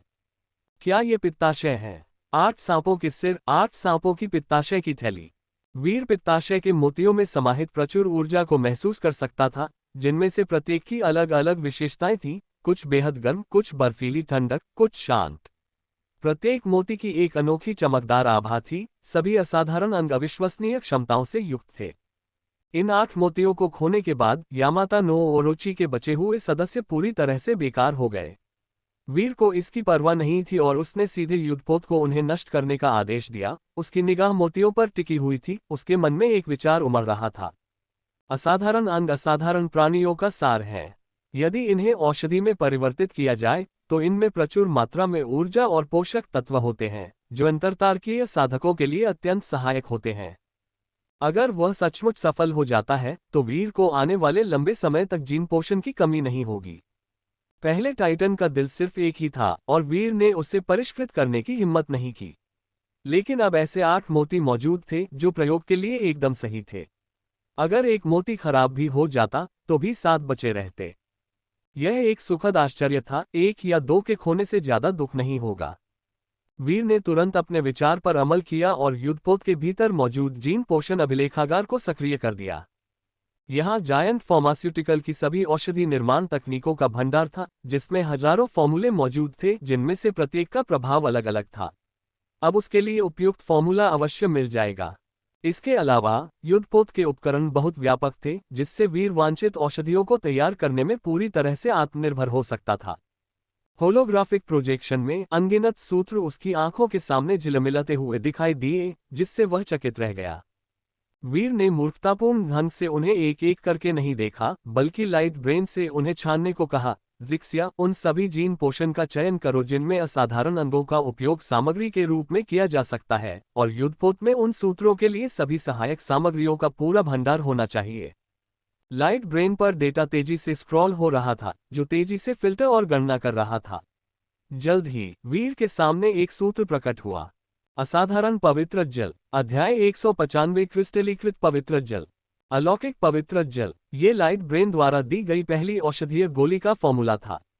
वीर ने इसका ध्यानपूर्वक अध्ययन किया और बाद के फॉर्मूलों को कुछ समय के लिए अलग रख दिया। बुद्धिमान लाइट ब्रेन ने अपनी गणनाओं के लिए बड़े डेटा का उपयोग किया, अनगिनत संभावनाओं का तुरंत विश्लेषण किया, और परिणाम अविश्वसनीय रूप से वैज्ञानिक थे। इस फॉर्मूले के पहले स्थान पर आने का निश्चित रूप से कोई कारण था। वीर को नहीं लगता था कि उसकी बुद्धिमत्ता लाइट ब्रेन की बुद्धिमत्ता से आगे निकल सकती है। विज्ञान पर भरोसा करना ही समझदारी भरा विकल्प था। जब उसने फॉर्मूला खोला तो उसे पता चला कि यह एक बहुत ही अनोखा जीन पोषण था, जो निम्न मार्शल स्तर पर त्रुटिहीन गुणवत्ता का था। इस पवित्र जल में स्वयं तो कोई विशेष औषधीय प्रभावकारिता नहीं थी, लेकिन यह एक सार्वभौमिक सम्मिलन कारक था जो किसी अलौकिक अंग के सभी गुणों को पवित्र जल में विलीन कर सकता था, जिससे इसकी प्रभावशीलता अधिकतम हो जाती थी। यह एक बहुत ही उपयोगी क्षमता थी। अलौकिक अंग पर किसी बड़े ऑपरेशन की आवश्यकता नहीं थी और औषधि के विफल होने की संभावना काफी कम हो गई थी, आमतौर पर केवल 10% के आसपास, जिससे अलौकिक अंग जैसे बहुमूल्य संसाधन की बर्बादी को रोका जा सकता था। 36 gram ice crystal powder, 11 gram heavenly hot snow lotus, 92 millilitre वेलोट सॉल्यूशन। इस फॉर्मूले में विभिन्न औषधीय घटकों और उनकी मात्राओं को विस्तार से सूचीबद्ध किया गया था। चूंकि लाइट ब्रेन ने सबसे पहले इस सूत्र का उल्लेख किया था, इसलिए ये स्पष्ट था कि ये सामग्रियां अंतरिक्ष यान के भीतर ही संग्रहित थीं। बुद्धिमान रोबोटों ने उन्हें एक एक करके तुरंत निकाला और वीर के सामने प्रस्तुत किया। हालांकि उसने तुरंत काम शुरू नहीं किया। इसके बजाय उसने लाइट ब्रेन द्वारा प्रसारित होलोग्राफिक प्रोजेक्शन को ध्यान से देखा। तस्वीर में सफेद कोट पहने शोधकर्ता लगातार औषधि बनाने में व्यस्त थे। ये वीडियो रिकॉर्डिंग जॉइंट फार्मास्यूटिकल्स के पूर्व कर्मचारियों द्वारा अलौकिक पवित्र जल तैयार करने की थी। हर गतिविधि और तकनीक सटीक और कुशलता से की गई थी। 360 डिग्री कैमरा व्यू के कारण कोई भी ब्लाइंड स्पॉट नहीं बचा था, जिससे सब कुछ स्पष्ट रूप से देखा जा सकता था। एक बार देखने के बाद वीर ने धीरे से अपनी आंखें बंद कर ली और औषधि बनाने की प्रक्रिया के हर छोटे से छोटे चरण और महत्वपूर्ण बिंदु को याद करने लगा। जैसे जैसे उसकी मानसिक शक्ति बढ़ती गई, एक नज़र में सब कुछ याद रखने की उसकी क्षमता में काफी सुधार हुआ। हर छोटी से छोटी बात उसे स्पष्ट रूप से याद रहती थी, बिना किसी चूक के। सब कुछ सही होने की पुष्टि करने के बाद उसने अगले ही पल अचानक अपनी आंखें खोली और अपने हाथों को तेजी से चलाया, मानो बहते बादल और पानी की तरह, मानो उसने ये औषधि पहले भी हजारों बार तैयार की हो। अभ्यास से ही निपुणता आती है और उसमें जरा भी संकोच नहीं था। वीर ने सूत्र में वर्णित विधि का पालन किया। हेवनली हॉट स्नो लोट्स को पीसकर पाउडर बनाया, उसे वेलोट सॉल्यूशन में घोला और फिर उसे 78 डिग्री तक गर्म किया। 1 डिग्री भी अधिक नहीं, 1 डिग्री भी कम नहीं, त्रुटि की कोई गुंजाइश नहीं थी। इसके तुरंत बाद उसके हाथ व्यवस्थित ढंग से चलने लगे और उसने उसमें बर्फ के क्रिस्टल का पाउडर मिलाना शुरू कर दिया, जिससे घोल धुंधला हो गया। उसमें से एक अनोखी, साफ सुगंध निकली, जिसे सूंघने पर शरीर में ऊर्जा और रक्त का प्रवाह बढ़ गया और बेचैनी होने लगी। स्पष्टतः औषधि के निर्माण की आधी प्रक्रिया पूरी होने तक ही उसमें औषधीय प्रभाव दिखना शुरू हो गया था। वीर के हाथ रुके नहीं। वह एक निश्चित तरीके और क्रम में एक एक करके विभिन्न सामग्रियों को व्यवस्थित रूप से जोड़ता रहा। अंत में आग पर गर्म करने के बाद औषधि में मौजूद जल वाष्पित हो गया। थोड़ी देर में वीर के हाथ में औषधि की एक छोटी सी 50 मिलीलीटर की खुराक प्रकट हुई। यह पानी की तरह साफ थी, हल्की सुगंध वाली थी और इसके औषधीय गुण पूरी तरह से मिश्रित थे, बिना किसी अशुद्धि के। केवल अंतिम चरण, आत्मा कण को संवेदन करना, शेष रह गया था। वीर ने सूक्ष्म रूप से इसे महसूस किया और उसमें आध्यात्मिक कण पदार्थ की कुछ बूंदें डाली, तारा आत्मा प्रकाश पाउडर। लेकिन इस बार उसने गलती कर दी। अनुभव की कमी के कारण उसने 0.5 मिलीग्राम अधिक दवा डाल दी। औषधि लगातार उबलने लगी और हिंसक प्रतिक्रिया हुई। शक्तिशाली औषधीय शक्ति तुरंत विस्फोटित हुई और धमाके के साथ फट गई। वीर पहले ही किनारे की ओर भाग चुका था, बचे हुए अवशेषों को साफ कर चुका था और फिर से कोशिश करने लगा। इस असफलता से सबक लेते हुए वह और भी सतर्क हो गया। उनकी मानसिक शक्ति का विस्तार हुआ। उन्होंने औषधीय गुणों में होने वाले हर छोटे से छोटे बदलाव को सावधानीपूर्वक महसूस किया और पूर्णता प्राप्त करने के लिए हर कदम की बारीकी से निगरानी की। वीर धीरे धीरे एक अद्भुत अवस्था में पहुंच गया जहां औषधि में होने वाला हर छोटा सा बदलाव भी उसकी दृष्टि में था, बिना किसी चूक के। उन्हें औषधि निर्माण में मानसिक शक्ति के उपयोग का स्वाभाविक लाभ धीरे धीरे समझ में आने लगा। इसीलिए प्राचीन दान औषधि निर्माण तकनीक में दिव्य चेतना की आवश्यकता होती थी। इसमें न केवल ज्वालाओं को नियंत्रित करना आवश्यक था, बल्कि औषधीय गुणों में होने वाले परिवर्तनों को भी समझना जरूरी था, ताकि एक ही बार में सफलता प्राप्त की जा सके। दुर्भाग्यवश दान शोधन तकनीक सीखने के लिए न केवल मानसिक शक्ति की आवश्यकता होती है, बल्कि नागरिक और मार्शल दोनों प्रकार की अग्नि शोधन में महारत हासिल करने की क्षमता भी आवश्यक है। वीर ने अभी तक मानसिक शक्ति का उपयोग करके ज्वालाओं को नियंत्रित करना नहीं सीखा है। वह इतना सक्षम नहीं है और अभी तक रसायन शास्त्र नहीं सीख सकता। वह केवल चरण दर चरण ही आगे बढ़ सकता था, पहले जीन पोषण को परिष्कृत करने में महारत हासिल करना। अपनी पिछली गलती से सबक लेते हुए वीर ने इस बार दोबारा वही गलती नहीं दोहराई। स्टार स्पिरिट लाइट पाउडर मिलाने के बाद उसके सामने एक पारदर्शी अंबर रंग की औषधि की बोतल प्रकट हुई। लेकिन उनका काम अभी खत्म नहीं हुआ था। भौतिक हानि की परवाह किए बिना उन्होंने बिना रुके शोधन कार्य जारी रखा और लगभग 1000 मिलीलीटर अलौकिक पवित्र जल तैयार किया, जो एक बड़ी बोतल के बराबर था। वीर ने मुट्ठी के आकार का बैंगनी रंग का सांप के पित्त का एक मनका निकाला और धीरे से उसे पवित्र जल में डाल दिया। पवित्र जल में तुरंत एक चमत्कारिक परिवर्तन हुआ। एक सार्वभौमिक विलायक की तरह वह अनमोल मनका बर्फ जैसी ठोस अवस्था से पिघलकर तरल में बदल गया और उसका आयतन लगातार कम होता गया। बैंगनी पदार्थ बादलों और धुंध की तरह पवित्र जल में समा गया। अंततः पूरी बोतल का घोल हल्का बैंगनी लाल रंग का हो गया, जिससे तीव्र ऊर्जा का प्रवाह उत्पन्न हुआ। अंततः वह अनमोल मन का पूरी तरह से उसमें समा गया था। पवित्र जल की यह बोतल बैंगनी लाल रंग की, पारदर्शी और साफ थी, जिसमें तारों की हल्की हल्की चमक और झिलमिलाते प्रभामंडल दिखाई दे रहे थे, जो सचमुच जादुई लग रहा था। इस समय तक अलौकिक पवित्र जल को सफलतापूर्वक शुद्ध कर लिया गया था। हालांकि वीर यहीं नहीं रुके। उन्होंने क्रिस्टलीकरण फार्मास्यूटिक्स नामक जीन पोषण प्रसंस्करण तकनीक का आविष्कार किया, जो तरल पोषण को ठोस रूप में परिष्कृत करती है, जो औषधीय गोली के समान होती है। औषधीय गुण बरकरार रहते हैं और वाष्पीकृत नहीं होते, जिससे औषधीय प्रभावकारिता अधिकतम हो जाती है और भंडारण अत्यंत सुविधाजनक हो जाता है। उनके द्वारा बनाई गई इस नई तकनीक का उपयोग न करना व्यर्थ होगा। सफलतापूर्वक तैयार किए गए अलौकिक पवित्र जल की मात्रा 1000 मिलीलीटर थी। उन्होंने सबसे पहले 50 मिलीलीटर औषधि निकाली और उसे परिष्कृत करना शुरू किया। वीर ने सबसे पहले औषधि को एक पात्र में रखा और उसे लौ से गर्म किया, फिर रसायन शास्त्र की तकनीकों का उपयोग करके औषधीय अणुओं को एक दूसरे के साथ संयोजित किया, जिससे एक एकीकृत संपूर्ण पदार्थ का निर्माण हुआ, जिसने औषधीय शक्ति को मजबूती से इसके भीतर बंद कर दिया और इसे नष्ट होने से रोक दिया। जैसे जैसे जीन पोषण मानसिक नियंत्रण में तेजी से क्रिस्टलीकृत होता गया, वैसे वैसे इसने धीरे धीरे एक अद्भुत और भव्य ज्यामितीय समचतुर्भुज संरचना का रूप ले लिया। एक चटक के साथ वीर को अंततः अपने अनुभवहीनता का खामियाजा भुगतना पड़ा। अलौकिक पवित्र जल की विशेषताओं को न समझते हुए उसने उसे लौ से बहुत जल्दी गर्म कर दिया, जिससे क्रिस्टलीकृत औषधि कोयले में बदल गई और अंततः बेकार अवशेष बन गई।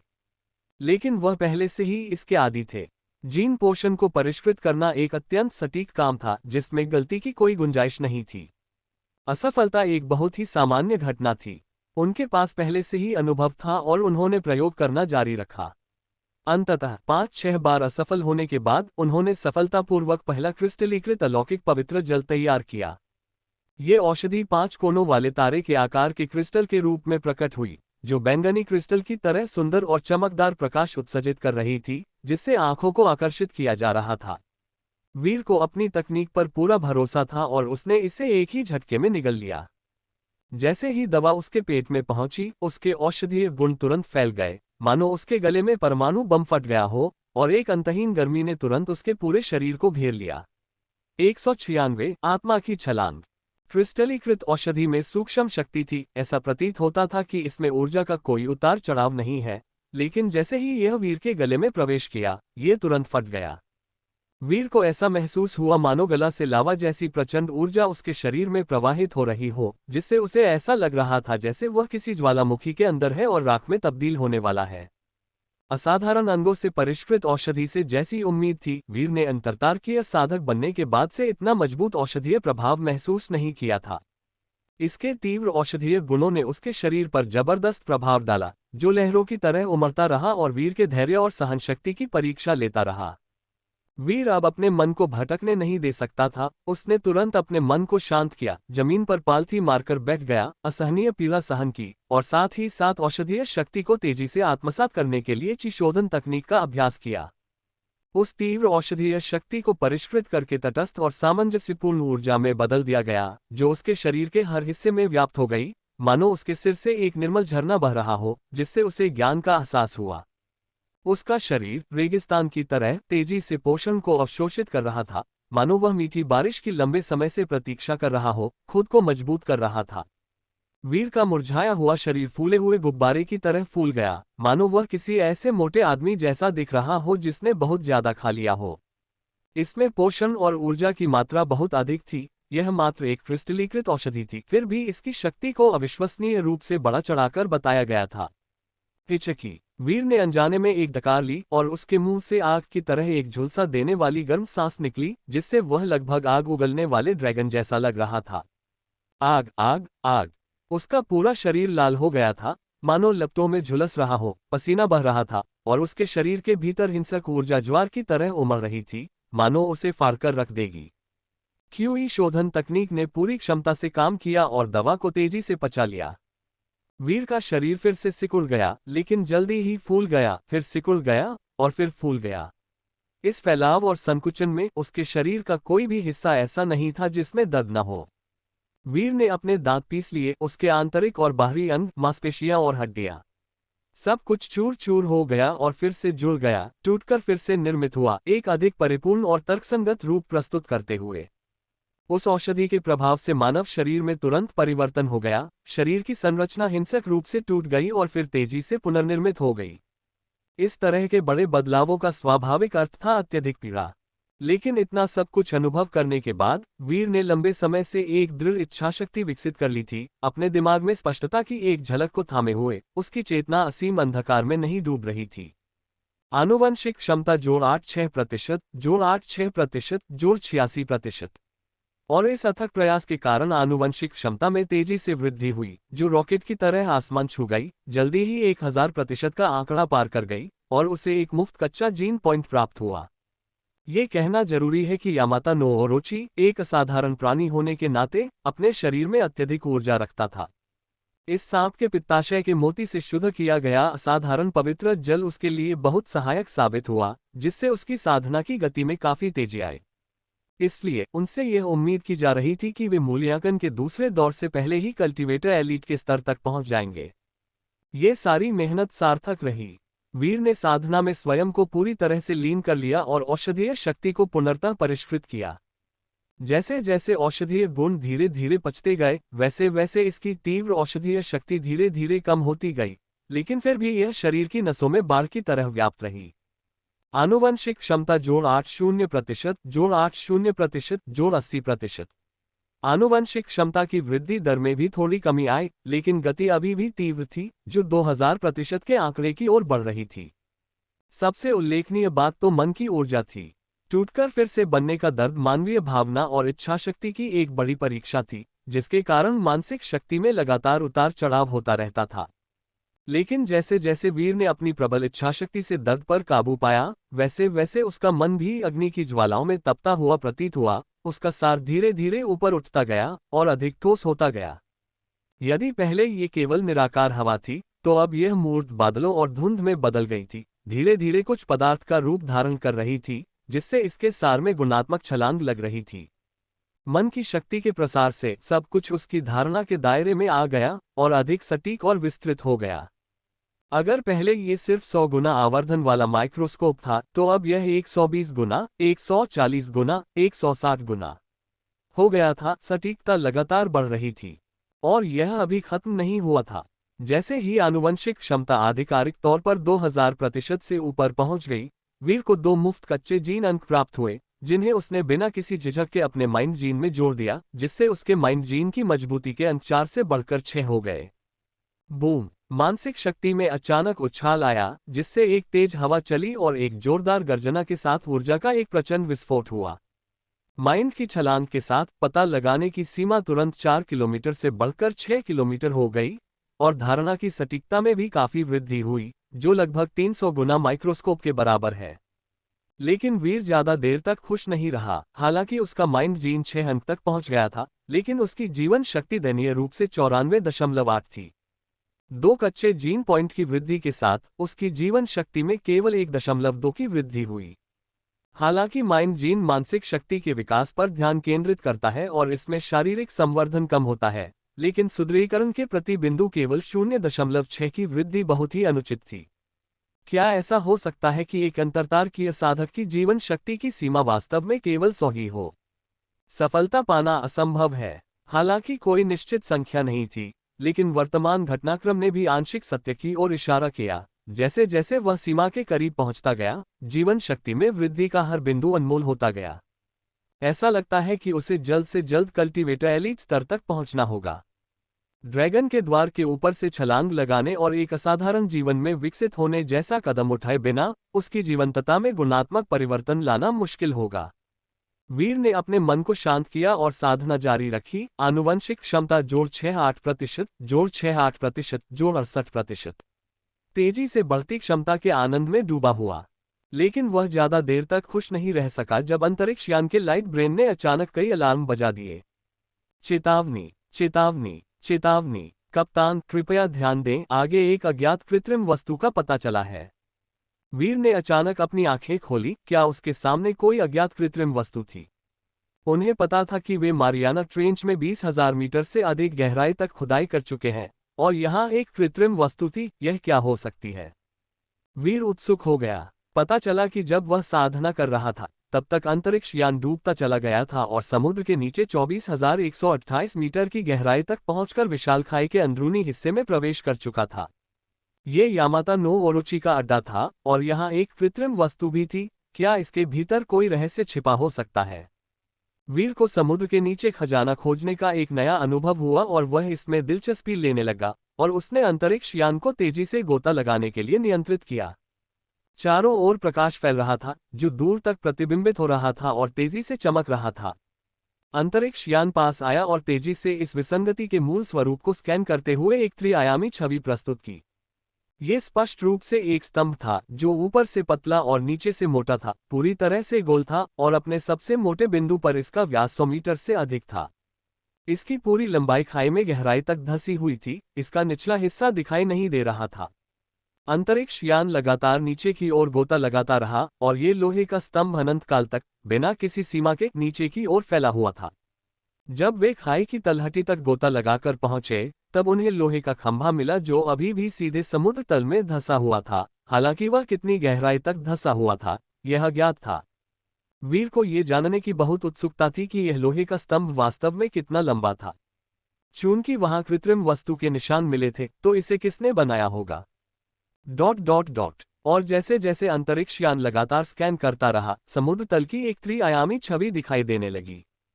वीर ये देखकर दंग रह गया कि लोहे का स्तंभ सीधे एक विशाल द्वीप की समतल सतह में धंसा हुआ था, जो जमीन को एक भूमिगत स्तंभ की तरह सहारा दे रहा था। अविनाशी था, वास्तव में शिल्प कौशल का एक चमत्कार था। उसका दिल कांप उठा और अचानक उसके मन में ख्याल आया, क्या ये वही पौराणिक डोंगयिंग दिव्य स्तंभ हो सकता है? अध्याय 197, जापानी दिव्य स्तंभ। प्राचीन पृथ्वी युग से ही जिस भूभाग पर जापान स्थित है, वह लगातार मारियाना ट्रेंच में खिसकता जा रहा था, और जापान स्वयं भूकंपों से ग्रस्त देश था, जिसने इस प्रक्रिया को बहुत तेज कर दिया था। उस समय वैज्ञानिकों ने भविष्यवाणी की थी कि कुछ हजार वर्षों में जापान का पूरा भूभाग गहरे समुद्र की खाई में समा जाएगा और फिर कभी सतह पर प्रकट नहीं होगा। हालांकि 10,000 साल बाद जापान का भूभाग न केवल गायब नहीं हुआ, बल्कि इसके विपरीत जापानी लोगों को उस पर फलने फूलने और समृद्ध होने का अवसर मिला। वैज्ञानिकों की भविष्यवाणियां गलत नहीं थीं। ये स्थिति स्वाभाविक रूप से समय के साथ हुए नए विकासों के कारण उत्पन्न हुई थी। मानव जाति के सौर मंडल से बाहर निकलने के बाद उन्होंने अपनी पौराणिक जीन क्षमताओं को जागृत किया और सौर मंडल को तुरंत नहीं छोड़ा। इसके बजाय आध्यात्मिक कण पदार्थ की महान खोज के साथ पृथ्वी पर और यहाँ तक कि सौर मंडल के भीतर भी कुछ पौराणिक खंडहर धीरे धीरे सामने आए। ये प्राचीन साधना सभ्यताओं द्वारा छोड़े गए निशान थे, जिनमें पौराणिक रहस्यों के अवशेष मौजूद थे, जिन्होंने उस समय अनगिनत मानव जातियों को इनके लिए प्रतिस्पर्धा करने के लिए आकर्षित किया था। विशेषकर पूर्वी चीन सागर के पास एक विशाल जलमग्न खंडहर की खुदाई की गई। एशियाई देश खून की गंध सूंघने वाली शार्क की तरह उस पर टूट पड़े, खजाने के लिए बेतहाशा होड़ करते हुए अनगिनत दुर्लभ और अनोखी कलाकृतियां प्राप्त की, जिनमें से प्रत्येक में अकल्पनीय क्षमताएं थीं। हालांकि 3000 साल से भी अधिक समय बाद पूर्वी सागर के उन खंडहरों से उत्खनित खजानों के बारे में जानकारी की पुष्टि नहीं की जा सकी। केवल एक ही जादुई खजाना व्यापक रूप से प्रसारित हुआ था। ऐसा कहा जाता था कि जापान को एक विलक्षण जादुई खजाना प्राप्त हो गया था, जिसने उसे एक विशाल स्तंभ में बदल दिया था, जो मारियाना ट्रेंच में गहराई तक फैला हुआ था, लगातार खिसकते हुए जापानी भूभाग को सहारा दे रहा था और उसे और नीचे जाने से रोक रहा था। एक सच्चा चमत्कार। जादुई खजाने से निर्मित इस विशाल स्तंभ को डोंगयिंग दिव्य स्तंभ कहा जाता था, और इसे जापानी लोगों द्वारा एक दिव्य चमत्कार के रूप में भी माना जाता था, जो अमातेरासु ओमिकामी द्वारा अपनी प्रजा पर दिखाई गई कृपा का प्रतीक था। क्या ऐसा हो सकता है कि उसने जो विशालकाय पानी के नीचे का स्तंभ देखा था, वह डोंगयिंग दिव्य स्तंभ हो? हालांकि वीर इसे पहली बार देख रहा था, लेकिन वह अपने फैसले को लेकर पूरी तरह आश्वस्त था। आखिरकार 20,000 मीटर से अधिक गहरी समुद्री खाई में कोई भी चीज यूं ही नहीं पहुंच सकती। उसने युद्धपोत को नियंत्रित करते हुए लगातार डोंगयिंग दिव्य स्तंभ के विहंगम दृश्य का अवलोकन किया और पाया कि स्तंभ पूर्णतः गोलाकार था, एक दिव्य स्तंभ की तरह सीधा नीचे की ओर फैला हुआ था, जो पूरे भूभाग को मजबूती से थामे हुए था और उसे 1 इंच भी आगे बढ़ने से रोक रहा था। इतनी विशालता और कठोरता के साथ, किसी असाधारण क्षमता के बिना भी, यह एक दिव्य वस्तु थी। युद्धपोत के लाइट ब्रेन ने स्वचालित रूप से दिव्य स्तंभ की सामग्री को स्कैन करना शुरू कर दिया और तुरंत परिणाम प्राप्त किए। आंकड़ों से पता चला कि यह लोहे का स्तंभ आश्चर्यजनक रूप से 100% लोहे के तत्वों से बना था, जिसमें कोई अशुद्धियां नहीं थीं। सिर्फ हिस्ट्री, एक साधारण तत्व से इतनी दिव्य वस्तु का निर्माण कैसे हो सकता है? यह वैज्ञानिक सिद्धांतों के अनुरूप बिल्कुल नहीं था, लेकिन तथ्य उसकी आंखों के सामने थे। हुआगुओशान स्टारशिप की तकनीक अविश्वसनीय रूप से उन्नत थी, जो अंतरतारकीय युग से उत्पन्न हुई थी, सौरमंडल के स्तर से कहीं अधिक उन्नत थी और वीर की स्वयं की खोज से कहीं अधिक विश्वसनीय थी। यदि युद्धपोत के स्कैन परिणाम गलत थे, तो वीर के लिए कुछ भी पता लगाना और भी मुश्किल हो जाता। इस समय युद्धपोत के होलोग्राफिक प्रक्षेपण ने एक अजीब छवि प्रदर्शित की, जिससे लोहे के स्तंभ की आंतरिक संरचना का पता चला। वीर ये देखकर चकित रह गया कि इस स्तंभ के लोहे के परमाणु अविश्वसनीय घनत्व के साथ सटीक रूप से जुड़े हुए थे। प्रत्येक परमाणु एक नोड था, जो एक अविश्वसनीय रूप से सघन जालीदार क्रिस्टल संरचना प्रस्तुत करता था। इतनी भयावह सघनता प्राप्त करने वाला कोई भी तत्व अत्यंत कठोर हो जाएगा। जैसे जैसे युद्धपोत की पहचान किरणें स्कैन करती रहीं, लाइट ब्रेन ने यह भी प्रदर्शित किया कि वह अब भेद नहीं सकता, क्योंकि इस लोहे के स्तंभ का घनत्व अत्यंत अधिक था। यह देखने में लोहे का स्तंभ प्रतीत होता था, परंतु यह एक एकल लोहे के परमाणु के समान था, जिसमें कोई अंतराल नहीं था। प्रकाश की किरणें भी इसे भेद नहीं सकती थीं, केवल इसकी सतह ही दिखाई देती थी। अंतरिक्षीय तकनीक की पहचान को रोकने में सक्षम होने के लिए इस लोहे के स्तंभ में गहरे रहस्य छिपे होने चाहिए। केवल अनंत रहस्यों से परिपूर्ण प्राचीन साधनाशील सभ्यताएं ही मानव कल्पना से परे स्वर्ग को चुनौती देने वाले ऐसे जादुई खजाने का निर्माण कर सकती थीं। युद्धपोत ने विशाल लोहे के स्तंभ का एक चक्कर लगाया और उसका संपूर्ण निरीक्षण किया। वीर का हृदय प्रज्वलित हुआ और उसे एहसास हुआ कि यह विशाल लोहे का स्तंभ किसी विशालकाय लोहे की छड़ जैसा दिखता है। क्या ये रुई जिंगू बैंक स्वर्ण वलय वाली छड़ी हो सकती है? वीर को मानो किसी अलौकिक प्रेरणा से यह विचार आया, लेकिन फिर उसने तुरंत ही आत्मनिंदा भरी मुस्कान दी। भला ये कैसा संयोग हो सकता है? वह सन वुकोन पौराणिक पथ पर चल रहा था और संयोगवश उसकी मुलाकात रुई जिंगू बैंक से हो गई। अगर ऐसा सचमुच होता तो उसकी किस्मत असाधारण रूप से अच्छी होती। इसके अलावा विभिन्न राष्ट्रीय पौराणिक कथाओं में कई ऐसे पौराणिक पात्र थे जो हथियार के रूप में लाठी का इस्तेमाल करते थे। भारतीय पौराणिक कथाओं में वानर देवता हनुमान उनमें से एक थे, और चीनी पौराणिक कथाओं में तो अनगिनत ऐसे पात्र हैं। इस संभावना से इनकार नहीं किया जा सकता कि यह विशाल स्तंभ किसी अन्य देश की पौराणिक कथा का जादुई खजाना हो सकता है। इस मामले की सच्चाई का पता केवल स्वयं परीक्षण करने से ही चलेगा। वीर ने युद्धपोत को समुद्र की तलहटी में खड़ा किया और वेलकुन 186 प्रकार का डाइविंग सूट पहने हुए बाहर निकला। यह अंतरतारकीय प्रौद्योगिकी में सबसे अत्याधुनिक डाइविंग सूट था, जो 50,000 मीटर गहरे समुद्री जल में पानी के दबाव को सहन करने में सक्षम था। युद्धपोत की बत्तियां बुझ गईं और वीर ने अपने हाथों से खुद को आगे बढ़ाते हुए लोहे के खंभे की ओर बढ़ना शुरू किया। दूर से तो उसे इसका एहसास नहीं हुआ था, लेकिन पास आने पर उसने इस लोहे के स्तंभ की भव्यता को महसूस किया। ये स्वर्ग और पृथ्वी को सहारा देने वाले एक दिव्य स्तंभ की तरह था, और उसके सामने वह स्वयं एक चींटी के समान तुच्छ था। वीर ने अपने हाथों से तेजी से खुद को आगे बढ़ाया और उसकी हथेलियां लोहे के खंभे को टटोलने लगीं। उस पर जटिल आकृतियां बनी हुई थीं, मानो प्राकृतिक रूप से बनी हुई निशानियां हों। और ये पैटर्न लगातार फैलते गए, मानो एक छवि का निर्माण कर रहे हों। वह पीछे हटकर देखने लगा और अचानक उसका दिल जोर से धड़कने लगा। उन्होंने पाया कि ये जटिल पैटर्न वास्तव में एक प्राचीन चीनी भविष्यवाणी अस्थि लिपि का निर्माण करते हैं। लाइट ब्रेन विश्लेषण के माध्यम से ये स्पष्ट रूप से मात्रा लियांग, जिसका अर्थ है माप या मात्रा, अक्षर था। वीर का मन एक बार फिर असीम कल्पनाओं से भर गया। वह ऊपर की ओर तैरने लगा और धीरे धीरे 8 विशालकाय प्राचीन अक्षर उसकी आंखों के सामने प्रकट हो गए। आपस में जुड़कर उन्होंने एक वाक्य बनाया। इस यंत्र का कोई निश्चित रूप नहीं है, केवल मन की शक्ति ही इसका स्वरूप निर्धारित करती है। ये रुई जिंगू बैंग नहीं है। वीर को निराशा की लहर महसूस हुई। हालांकि उसे पता था कि संभावना बहुत कम है, फिर भी उम्मीद के टूटने से स्वाभाविक रूप से हानि का एहसास हुआ। लेकिन उन्होंने जल्दी ही अपना मूड ठीक कर लिया। इस दुनिया में इतनी अच्छी चीजें कैसे हो सकती हैं? उसे एक व्यक्ति को सारी अच्छी चीजें मिल जाएंगी। एक बार जब ऐसे पौराणिक हथियार दुनिया में प्रकट हो जाते, तो वे असीम शक्ति से स्वर्ग और पृथ्वी को हिलाकर रख देते। वर्तमान में अंतरतारकीय महाशक्तियों में से केवल कुछ ही के पास ऐसे पौराणिक जादुई खजाने हैं, उनकी दुर्लभता कल्पना से परे है। अगर वीर को ऐसी कोई चीज मिल भी जाती तो भी लीक होने पर वह उसकी रक्षा नहीं कर पाता। यदि यह डोंगरिंग दिव्य स्तंभ वास्तव में पौराणिक कथाओं से लिया गया स्वर्ग को हिला देने वाला, पृथ्वी को त्रस्त कर देने वाला जादुई खजाना होता, तो पृथ्वी पर जापान जैसा छोटा देश इसे सुरक्षित कैसे रख पाता।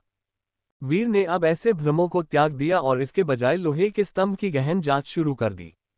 वीर ने अपनी मानसिक शक्ति उसमें डाली और पाया कि मानो वह तांबे की दीवार और लोहे की बाधा से टकरा रहा हो। निराकार और अमूर्त मानसिक शक्ति उसे भेद नहीं सकी, मानो उसके भीतर कोई अवरोध हो जो किसी भी प्रकार की घुसपैठ को रोक रहा हो। यह एहसास बहुत जाना पहचाना था। वह एक बार फिर सुखद रूप से आश्चर्यचकित हुआ। भले ही ये लोहे का स्तंभ कोई पौराणिक जादुई खजाना न हो, लेकिन यह एक प्राचीन सभ्यता द्वारा छोड़ा गया अपार शक्ति वाला एक अज्ञात जादुई खजाना था, जो उस औषधि भट्टी से बहुत मिलता जुलता था जिसे उसने पहले परिष्कृत किया था। जैसे ही वह उसी तरकीब को दोबारा आजमाने वाला था, ये देखने के लिए कि क्या वह अपनी मानसिक शक्ति से इस लोहे के स्तंभ को परिष्कृत कर सकता है, अचानक ऊपर से एक रोशनी चमकी। पता चला कि कोई और भी इस गहरे समुद्र की खाई में प्रवेश कर चुका था। वह कौन हो सकता है? वीर झट से एक तरफ हट गया। युद्धपोत पहले ही गुप्त मोड में चला गया था।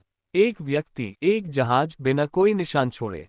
वेल के आकार की एक विशाल पनडुब्बी धीरे धीरे नीचे उतरी। उसकी चकाचौंध भरी रोशनी ने आसपास के वातावरण को रोशन कर दिया।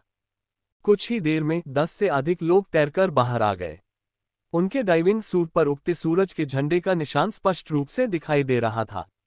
वीर की आंखें सिकुड़ गईं। ये जापान का राष्ट्रीय ध्वज था। ये सभी लोग जापानी थे। अध्याय 198 पौराणिक गुप्त क्षेत्र। क्या यही वह दिव्य स्तंभ है जो हमारे यामातो राष्ट्र को सहारा देता है? हम जापानी लोग अमातेरासु ओमिकामी के आशीर्वाद से धन्य हैं और अंतरतारकीय जगत में सबसे श्रेष्ठ जाति हैं। बाकी सभी जातियां हीन हैं। फूमाकुन, तुमने बिल्कुल सही कहा। हमारा यामातो राष्ट्र निश्चित रूप से उठेगा और संपूर्ण आकाशगंगा पर अपना प्रभुत्व स्थापित करेगा। डाइविंग सूट पहने जापानियों का समूह प्रशंसा और घमंड से लथपथ होकर लोहे के खंभे की ओर दौड़ा। हालांकि उनकी आवाज समुद्र के पानी में दूर तक नहीं पहुंच सकी, लेकिन वे वीर की मानसिक शक्ति से बच नहीं सके। वीर ने ठंडी सांस ली। ये जापानी लोग, जो बाहर कमजोरों को धमकाते और ताकतवरों से डरते थे, अंदर ही अंदर द्वेषपूर्ण इरादे और अथाह लालच पाल रहे थे। चाहे प्राचीन पृथ्वी युग हो या अंतरतारकीय युग, जापानी हमेशा से एक कमजोर जाति रहे हैं, फिर भी उनमें असीम महत्वाकांक्षाएं हैं। उनके वास्तविक स्वभाव को बदलना वाकई मुश्किल है। वीर की निगाहें नेता को गहराई से परख रही थीं, और वह थोड़ा अचंभित हुए बिना नहीं रह सका। उसने पाया कि यह व्यक्ति कोई और नहीं बल्कि वही जापानी था जिसने उससे पहले कॉस्मिक यूनिवर्सिटी की प्रवेश परीक्षा का पहला चरण पास किया था। उसकी ऊर्जा का स्तर अत्यंत उच्च था और उसे कम नहीं आंका जाना चाहिए था। कॉलेज प्रवेश परीक्षा का दूसरा चरण नजदीक आ रहा था। ऐसे में वह इस गहरे समुद्र की खाई में क्या कर रहा था? ऐसा नहीं लगता था कि वह साधना के लिए गहरे समुद्र के दबाव का उपयोग कर रहा था। उसका मूल उद्देश्य सरल नहीं होना चाहिए। वीर ने एक साधक की तीक्ष्ण प्रवृत्ति से कुछ गड़बड़ महसूस की और चुपके से उनका पीछा किया। इस समय जापानियों का समूह अभी भी उस दिव्य स्तंभ को देखकर आश्चर्यचकित था। नायक अधीर हो गया, बहुत हो गई बातें। चलो जल्दी से मंदिर में चलते हैं। जरूरी काम निपटाना ही सबसे अहम है। जाओ और जापानी देवी को बाहर बुलाओ। ये व्यक्ति कम से कम अंतरतारकीय साधक के प्रमुख उपलब्धि स्तर पर तो था ही, फिर भी वह नेता नहीं था। क्या कोई और जापानी देवी भी थी? वीर शांत रहा और उनकी हर हरकत पर बारीकी से नजर रखता रहा। इसी क्षण गोताखोरी सूट पहने एक और आकृति पनडुब्बी से बाहर निकली। वह एक मोहक महिला थी जिसकी लंबी पतली आंखें थीं, मानो वह किसी लोमड़ी की आत्मा का पुनर्जन्म हो, अविश्वसनीय रूप से आकर्षक और रहस्यमय आभा से परिपूर्ण। उसके प्रकट होते ही वह जापानी समूह का केंद्र बन गई। फूमा कोतारो, चलो तुरंत प्रस्थान करें। गुप्त लोक अत्यंत महत्वपूर्ण है और इसमें देरी नहीं की जा सकती। तथाकथित जापानी देवी ने प्रकट होते ही तुरंत कहा और जापानियों से घिरी हुई खाई की गहराई में गोता लगा लिया। क्या इस खाई के भीतर कोई रहस्य छिपा हो सकता है? वीर ने उनका पीछा किया और देखा कि जापानियों के इस समूह का एक स्पष्ट उद्देश्य और एक बहुत ही निर्धारित मार्ग था। उसने पकड़े जाने से बचने के लिए अपनी उपस्थिति को सावधानीपूर्वक छिपा लिया। सौभाग्यवश खाई चारों ओर से अथाह काले समुद्री जल से घिरी हुई थी, जहां कोई प्रकाश नहीं था, जिससे दृष्टि लगभग न के बराबर थी। इस समूह के लिए उसे ढूंढना मुश्किल होगा।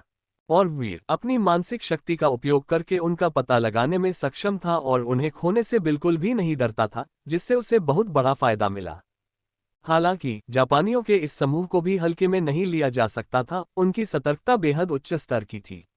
उनकी निगाहें अपने आसपास के वातावरण पर टिकी रहती थीं और जरा सी भी गड़बड़ी उनकी नजरों से नहीं बच पाती थी, इसलिए वीर उनके ज्यादा करीब नहीं जा सकता था। जापानी देवी फुमाकुन, क्या आपको लगता है कि मिथिक रियल्म वास्तव में प्रभावी है? क्या ये कॉलेज प्रवेश परीक्षा से पहले हमारी साधना को काफी हद तक बढ़ा सकता है? जापानी देवी ने वक्ता को ठंडी निगाहों से देखते हुए कहा, कॉलेज प्रवेश परीक्षा निकट है। जापान के इतिहास में पहली बार कॉस्मिक यूनिवर्सिटी की परीक्षा में 2 और स्टार कंट्री यूनिवर्सिटी की प्रवेश परीक्षा में 11 छात्रों के उत्तीर्ण होने के कारण ही सम्राट ने हमें गुप्त लोक में प्रवेश करने का यह अवसर प्रदान किया है। यह एक दुर्लभ अवसर है, एक शाही कृपा है यामाशिता कुन, और इस पर आपको संदेह नहीं करना चाहिए। हाय, ये सुनकर जापानी व्यक्ति के चेहरे के भाव में नाटकीय परिवर्तन आया और उसने तुरंत आदरपूर्वक अपना सिर झुका लिया। जापानियों का समूह बिना रुके तेजी से आगे बढ़ा। पौराणिक क्षेत्र। ये सुनकर वीर का दिमाग तुरंत हरकत में आ गया। ये पौराणिक क्षेत्र पौराणिक खंडहरों में सबसे अनमोल था। इसमें एक अलग ही दुनिया समाहित थी और कहा जाता था कि इसमें प्राचीन साधना सभ्यता के वातावरण के कुछ अंश अभी भी मौजूद हैं, जो इसे बेहद विशिष्ट बनाते हैं। इसमें प्रवेश करने से अनगिनत लाभ मिलते थे। ये पहली बार था जब उसने किसी पौराणिक क्षेत्र के अस्तित्व का पता लगाया था। उन्हें ये देखकर आश्चर्य हुआ कि जब भी वे जापानियों के संपर्क में आते थे, उन्हें हमेशा कुछ अवर्णनीय लाभ प्राप्त होते थे। भाग्य सचमुच शब्दों से परे अद्भुत। क्या जापानी लोग सचमुच उनके लिए भाग्य के सितारे साबित हो सकते हैं? वीर मन ही मन मुस्कुराया। उसकी नजरों में जापानियों का ये समूह व्यावहारिक रूप से धन लाने वाले लड़कों में तब्दील हो चुका था। जापानियों का वह समूह अधीरता से जल्दी जल्दी आगे बढ़ रहा था। उन्हें इस बात का बिल्कुल भी अंदाजा नहीं था कि एक भयानक दुष्ट भेड़िया पहले से ही उनके पीछे पीछे आ रहा था। खेती की तकनीक, जादुई खजाना, संसाधन, मुझे ये सब चाहिए। जल्द ही वीर उनका पीछा करते हुए एक खाई के तल तक पहुंचा, जहां एक विशाल भूभाग फैला हुआ था, जिसमें निरंतर पर्वत श्रृंखलाएं थीं। उसका दिल घबरा गया, ये याद करके कि जापान द्वारा दिव्य स्तंभ की स्थापना से पहले उसके भूभाग का एक हिस्सा खाई में समा गया था। क्या ये वही हो सकता है? यामाता नो ओरोची कहाँ गया? जापानी लोगों के समूह ने चारों ओर हलचल न देखकर एक अजीब से आश्चर्य का भाव महसूस किया। वह भोजन की तलाश में गया होगा, नेता फुमा कोटारो ने उदासीनता से कहा। सभी ने सहमति में सिर हिलाया। यामाता नो ओरोची 100 मीटर से भी अधिक ऊंचा एक भयानक राक्षस था, जिसका पेट कभी नहीं भरता था और उसे बहुत अधिक भोजन की आवश्यकता होती थी। उसके लिए भोजन की तलाश में बाहर जाना सामान्य बात थी। दरअसल यह अच्छा ही हुआ कि वह वहां नहीं था, अन्यथा इस विशालकाय सर्प से निपटना काफी मुश्किल हो जाता। पौराणिक लोग उनकी सर्वोच्च प्राथमिकता थी। समूह को कुछ अजीब सा महसूस हुआ, लेकिन उन्होंने इस पर ज्यादा ध्यान नहीं दिया और एक पानी के नीचे सुरंग ढूंढकर उसमें प्रवेश कर गए। वीर ने अपनी आभा को दबाकर अंदर प्रवेश किया। यह पानी के नीचे की सुरंग बहुत गहरी थी, किसी विशालकाय सांप के बिल की तरह। क्या ये यामाता नो ओरोची का अड्डा हो सकता है? वीर को आगे क्या होगा, इसकी और भी अधिक उत्सुकता होने लगी। यामाता नो ओरोची जैसे भयानक जानवर द्वारा संरक्षित कोई भी चीज निश्चित रूप से असाधारण ही होगी। लेकिन अचानक उसका दिल जोर से धड़कने लगा। अपनी मानसिक शक्ति से उसने पाया कि आगे चल रहा जापानी लोगों का समूह अचानक गायब हो गया था, मानो वे इस स्थान से पूरी तरह से गायब हो गए हों और अपने अस्तित्व का कोई निशान नहीं छोड़ा हो। क्या हो रहा था? इस विचित्र दृश्य ने वीर को सतर्क कर दिया और वह पीछा करने के लिए अपनी गति तेज कर दी। सुरंग के अंत में एक विशाल जलमग्न स्थान दिखाई दिया, जहां एक प्राचीन दिव्य महल समुद्र के पानी में डूबा हुआ खड़ा था। यह एक प्राचीन जापानी शैली की इमारत थी जो हजारों वर्षों से टिकी हुई थी, फिर भी ये बिल्कुल नई लग रही थी। क्षय या क्षरण का कोई निशान नहीं था। वीर ने सावधानीपूर्वक अपने आसपास के वातावरण का जायजा लिया और उसे कोई असामान्यता नहीं दिखी। वह संभलकर दिव्य हॉल में दाखिल हुआ, जहां 30 मीटर ऊंची एक दिव्य पत्थर की प्रतिमा खड़ी थी। उसका शरीर बलवान था, हरा चेहरा और नुकीले दांत थे, बिखरे हुए बाल थे और एक उग्र आभा थी, मानो कोई असुर भयंकर और डरावने चेहरे के साथ दुनिया में अवतरित हो रहा हो। जापानियों का वह समूह कहाँ गया? वीर चुपचाप सोचने लगा और मूर्ति के चारों ओर नजर घुमाने लगा। अचानक उसकी नजर मूर्ति के हाथ में पकड़ी हुई एक धारदार विशाल तलवार पर टिक गई। उससे भयावह ऊर्जा की लहरें निकल रही थीं। इतने वर्षों तक समुद्र के पानी में डूबे रहने के बावजूद उस पर जंग का कोई निशान नहीं था और उसकी धार पूरी तरह से प्रकट हो रही थी। ये स्पष्ट रूप से एक भयंकर हथियार था जिसने अनगिनत जिंदगियां ली थीं। क्या ये भी कोई अद्भुत जादुई खजाना हो सकता है? वीर ने स्पष्ट रूप से ब्लेड पर बची हुई ची की हल्की सी झलक महसूस की, जो बिल्कुल ताज़ा थी और जापानियों द्वारा छोड़े गए निशान थे। क्या ये विशाल तलवार किसी प्रकार का गुप्त प्रवेश द्वार हो सकती है? वीर को पूरा भरोसा था कि जब जापानियों के उस समूह ने यहां आने की हिम्मत की है, तो किसी भी अप्रत्याशित स्थिति का सामना करने पर वह शांति से पीछे हट सकता है। उसने धीरे से अपनी हथेली बढ़ाई और तलवार को छुआ। अगले ही पल उसकी मानसिक शक्ति अनंत गुरुत्वाकर्षण बल की तरह उसमें खींच गई। Whoosh whoosh whoosh. उसकी आंखों के सामने समुद्र का पानी तेजी से घूमने लगा और एक विशाल भंवर बन गया। उसके केंद्र में एक भयानक काला छेद प्रकट हुआ, मानो किसी अज्ञात दुनिया का द्वार हो, जिसने वीर को पूरी तरह निगल लिया और वह फिर कभी दिखाई नहीं दिया। अध्याय 199 राक्षसी कल्पना। शून्य लोक में एक भंवर उठा और एक आकृति उससे बाहर निकली, जो जमीन पर बुरी तरह गिरी और धूल का बादल उड़ा ले गई। वीर उठा और पाया कि उसके आसपास का नजारा पूरी तरह बदल चुका था। अब वह हरे भरे पहाड़ों और साफ पानी के बीच था, प्रकृति की एक निर्मल छटा, एक शांत और एकांत जगह। क्या ये पौराणिक क्षेत्र है? वीर ने अपने आसपास का जायजा लिया। ये गुप्त लोक अपने आप में एक अलग दुनिया थी, जहां सब कुछ व्यवस्थित चक्रों में चलता था। यह कोई निम्न श्रेणी का पौराणिक लोक नहीं था। जापान की पौराणिक नींव विशेष रूप से गहरी नहीं थी, इसलिए इस श्रेणी का एक गुप्त क्षेत्र संभवतः जापान में सर्वश्रेष्ठ में से एक था। जब वह सोच रहा था, तो उसने ध्यान नहीं दिया कि उसके पैरों के नीचे नदी से एक चिपचिपी हरी आकृति तैरती हुई निकली। मेढक की तरह उभरी हुई आंखें सतह पर आईं और उसे घूरने लगीं, मानो भूख से बेहाल होकर वीर को पूरा निगल जाना चाहती हो। वाह! एक कर्कश, विचित्र चीख सुनाई दी। हरे रंग की त्वचा वाला एक राक्षस पानी से बाहर निकला, उसके 4 जालीदार पंजे बाहर की ओर फैले हुए थे। यह क्या चीज है? वीर का दिल तेजी से धड़कने लगा। उसने मुट्ठी भींच ली और सहज ही एक घुमावदार, चुभने वाली ताकत से वार किया। जहां उसकी मुट्ठियां टकराईं, वहां उसे केवल एक फिसलन भरी, चिकनी सतह महसूस हुई, जिससे बल लगाना असंभव हो गया। चीख चीख। तेज पंजों ने उसके वेटिसूट के धातु के आवरण पर निशान छोड़ दिए, जिससे मांस हवा में उड़ गया। वह आकृति पीछे की ओर उड़कर जा गिरी। वीर घूरता रहा और उसे एहसास हुआ कि यह एक मानवाकार हरे रंग की त्वचा वाला राक्षस था, जो अपनी पीठ पर कछुए के खोल के साथ झुका हुआ था। उसका चेहरा बदसूरत और क्रूर था और उसकी आंखें मेढक की तरह उभरी हुई थीं और इधर उधर घूम रही थीं। कप्पा। वीर ने इसे देखते ही पहचान लिया, ये जापानी पौराणिक कथाओं की एक पारंपरिक राक्षसी तलवार थी, एक कप्पा। ये चीन के जलभूतों से मिलता जुलता था, लेकिन पूरी तरह से वैसा नहीं था। कप्पा का चेहरा भयानक था, नुकीले दांत थे और मुंह से बदबूदार खून टपक रहा था। उसकी उभरी हुई आंखें वीर को घूर रही थीं, जिनमें लंबे समय से चली आ रही भूख की तीव्र लालसा भरी हुई थी। ये पौराणिक क्षेत्र एक आत्मनिर्भर स्थान था। वेटिसूट पहनना बहुत असुविधाजनक था और इससे उसकी गतिविधियों में बाधा आ रही थी। वीर ने तुरंत उसे उतार दिया और ताजी हवा तथा हल्केपन का अद्भुत एहसास हुआ। आओ! कप्पा को अपने दांत दिखाते देख वीर मुस्कुराया और इशारा किया। कप्पा को अपमानित महसूस हुआ, उसकी आंखें लाल हो गईं। उसने कर्कश कर्कश चीख निकाली और मेढक की तरह ऊंची छलांग लगाई। उसके नुकीले पंजे दूर से बाहर निकले और उसने अपने मुंह से दुर्गंधयुक्त हरा पानी थूका, जो स्पष्ट रूप से अत्यधिक विषैला था। हालांकि वीर डरा हुआ नहीं था, लेकिन वह इतनी घिनौनी चीज से छुआ जाना नहीं चाहता था। बस उसके माथे पर एक चांदी का निशान चमक उठा। उसकी मानसिक शक्ति एक तलवार में परिवर्तित हो गई और उसने भयंकर प्रहार किया। कप्पा को ऐसा महसूस हुआ जैसे कोई तेज तलवार उसके दिमाग में घुस गई हो और उसे बुरी तरह से घुमा रही हो, और वह दर्द से चीख उठा। वीर ने बड़ी कुशलता से जहरीले पानी के हमले से खुद को बचाया, आगे बढ़ा और उसकी मुट्ठियां, विशाल हथौड़ों की तरह, एक भयंकर तूफान की तरह प्रहार करने लगीं। कप्पा लकड़ी की मुर्गी की तरह स्थिर खड़ा था। उसके विशाल सिर पर बार बार प्रहार किए गए, जिससे वह पूरी तरह से फट गया।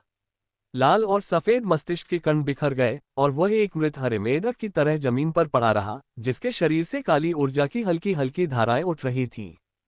अरे! वीर ने देखा कि दानव कप्पा का शरीर तेजी से काली ऊर्जा में विलीन हो गया, केवल एक चमकता हुआ हरा मनका ही बचा रहा, जो बहुत ही अजीब था।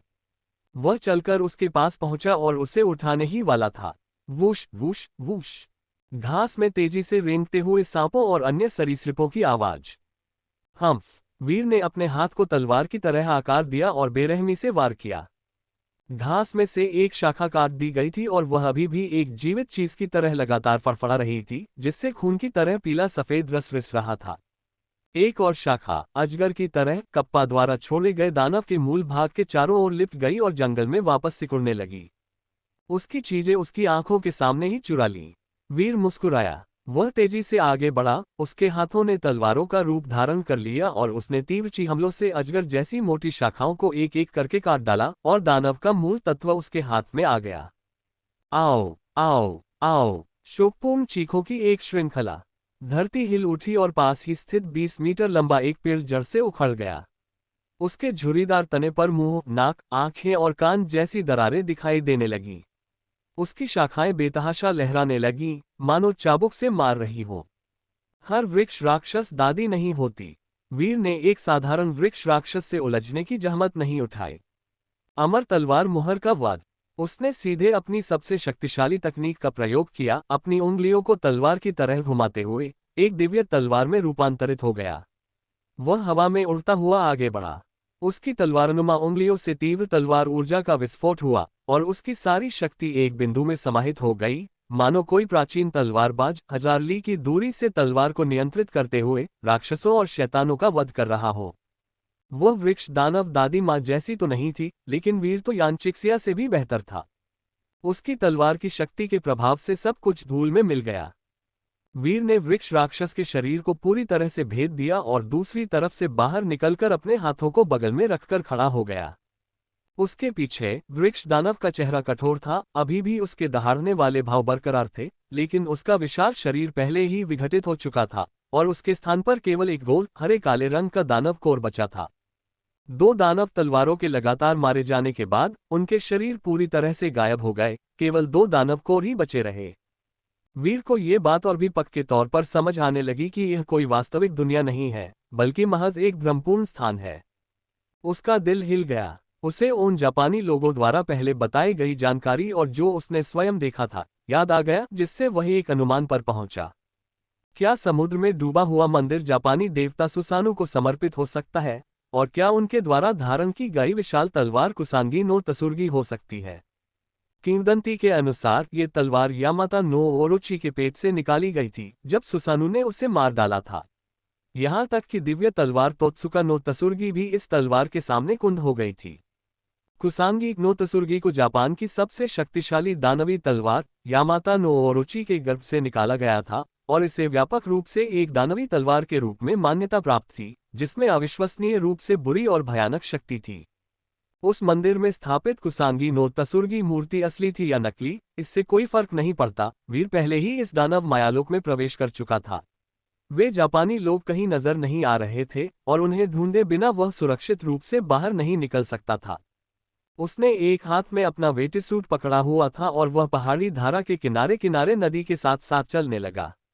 दूर से उसने नदी के निचले हिस्से में एक अकेली फूस की झोपड़ी देखी, जिसमें एक बूढ़ी औरत बैठी थी जो शायद कपड़े सिल रही थी। कोई व्यक्ति। वीर चलकर पास आया और धीरे से पूछा, बड़े साहब, ये जगह कहाँ है? इजुमो प्रांत। बूढ़ी औरत ने अपना सिर नीचे झुकाया, उसके बाल घास की तरह सफेद और मुरझाए हुए थे और कर्कश आवाज में बोली, इजुमो प्रांत। वीर के मन में कई विचार आए। क्या ये वही जगह नहीं थी जहां सुसानु ने यामाता नो ओरोची का वध किया था? ये निश्चित रूप से कोई संयोग नहीं था। युवक, तुम अजनबी हो, है ना? क्या तुम रास्ता भटक गए हो? दादी के घर आओ, चावल का गोला खाओ। बूढ़ी औरत वीर के लिए बहुत चिंतित लग रही थी और उसने बड़े स्नेह से उसे आमंत्रित किया। क्या आप मुझे चावल का गोला खाने के लिए आमंत्रित करेंगे? वीर ने बूढ़ी औरत के जर्जर घर को देखा, उसके होठों पर एक चंचल मुस्कान थी। प्राचीन जापान बेहद गरीब था, चावल के गोले केवल कुलीन वर्ग के लिए ही एक विलासिता की वस्तु थे। आम लोग शायद ही कभी अपने जीवन में एक भी चावल का गोला खा पाते। एक अकेली बूढ़ी औरत का मुझ जैसे अजनबी को सहजता से चावल का गोला खाने के लिए आमंत्रित करना, क्या वह मुझे लुभाने की कोशिश कर रही थी? उसकी निगाहें चारों ओर घूमती रहीं और उसने कुछ अजीब चीज देखी। उस बूढ़ी औरत का चेहरा हमेशा उसके बालों से ढका रहता था, कभी पूरी तरह से दिखाई नहीं देता था। उसका शरीर झुका हुआ और मुड़ा हुआ था, और जब सूरज की रोशनी उस पर पड़ती थी तो जमीन पर कोई परछाई नहीं बनती थी। कोई परछाई नहीं। वीर ने अंधेरी गुफा जैसी दिखने वाली फूस की झोपड़ी को देखा, उसके चेहरे पर बनावटी मुस्कान थी। कोई जरूरत नहीं, मुझे डर है कि अगर मैं अंदर गया तो बाहर नहीं निकल पाऊंगा। बुजुर्ग महिला का शरीर कांप रहा था, उसकी आवाज कर्कश और लड़खड़ा रही थी। मेहमान, आप मजाक कर रहे होंगे। मैं मजाक नहीं कर रहा हूँ। हे विलक्षण प्रतिभावान, अपना असली रूप दिखाओ। वीर को शिष्टाचार की कोई परवाह नहीं थी। उसने एक मुक्का मारा और एक भयंकर चीख हमला बवंडर की तरह फैल गया, जिससे बूढ़ी औरत तुरंत डर के मारे चीख पड़ी और उसका असली रूप सामने आ गया, एक कांटेदार हुक जैसी जीभ। घास फूस की झोपड़ी मुख्य संरचना थी। असल में ये धरती से निकला एक विशाल मानवाकार सिर था, जिसका गहरा गुफा जैसा मुंह एक द्वार की तरह खुलता था, और उसकी खून जैसी लाल आंखें लालच भरी निगाहों से वीर को घूर रही थीं। अगर वीर अभी जल्दबाजी में अंदर घुस जाता तो वह पूरी तरह से निगल लिया जाता। जिबाकुरेई। वीर ने एक नज़र में ही इस दानव के सार को पहचान लिया और अंततः इस बात की पुष्टि कर ली कि यह छोटी सी दुनिया एक दानव मायालोक थी। अध्याय 200 दानव संहारक। तुम मेरा असली रूप देख सकते हो, पर इसका कोई फायदा नहीं। मैं तुम्हें आज जरूर खाऊंगा। मुझे ताज़ा इंसानी मांस खाए बहुत समय हो गया है। मैं बहुत भूखा हूँ। उस विशालकाय राक्षसी सिर ने अपने काले गड्ढे जैसे मुंह से भयानक और डरावनी चीखें निकाली, जिससे काली हवा के झोंके उठ खड़े हुए जो वीर को चीर फाड़ कर पूरा निगलने को तैयार थे।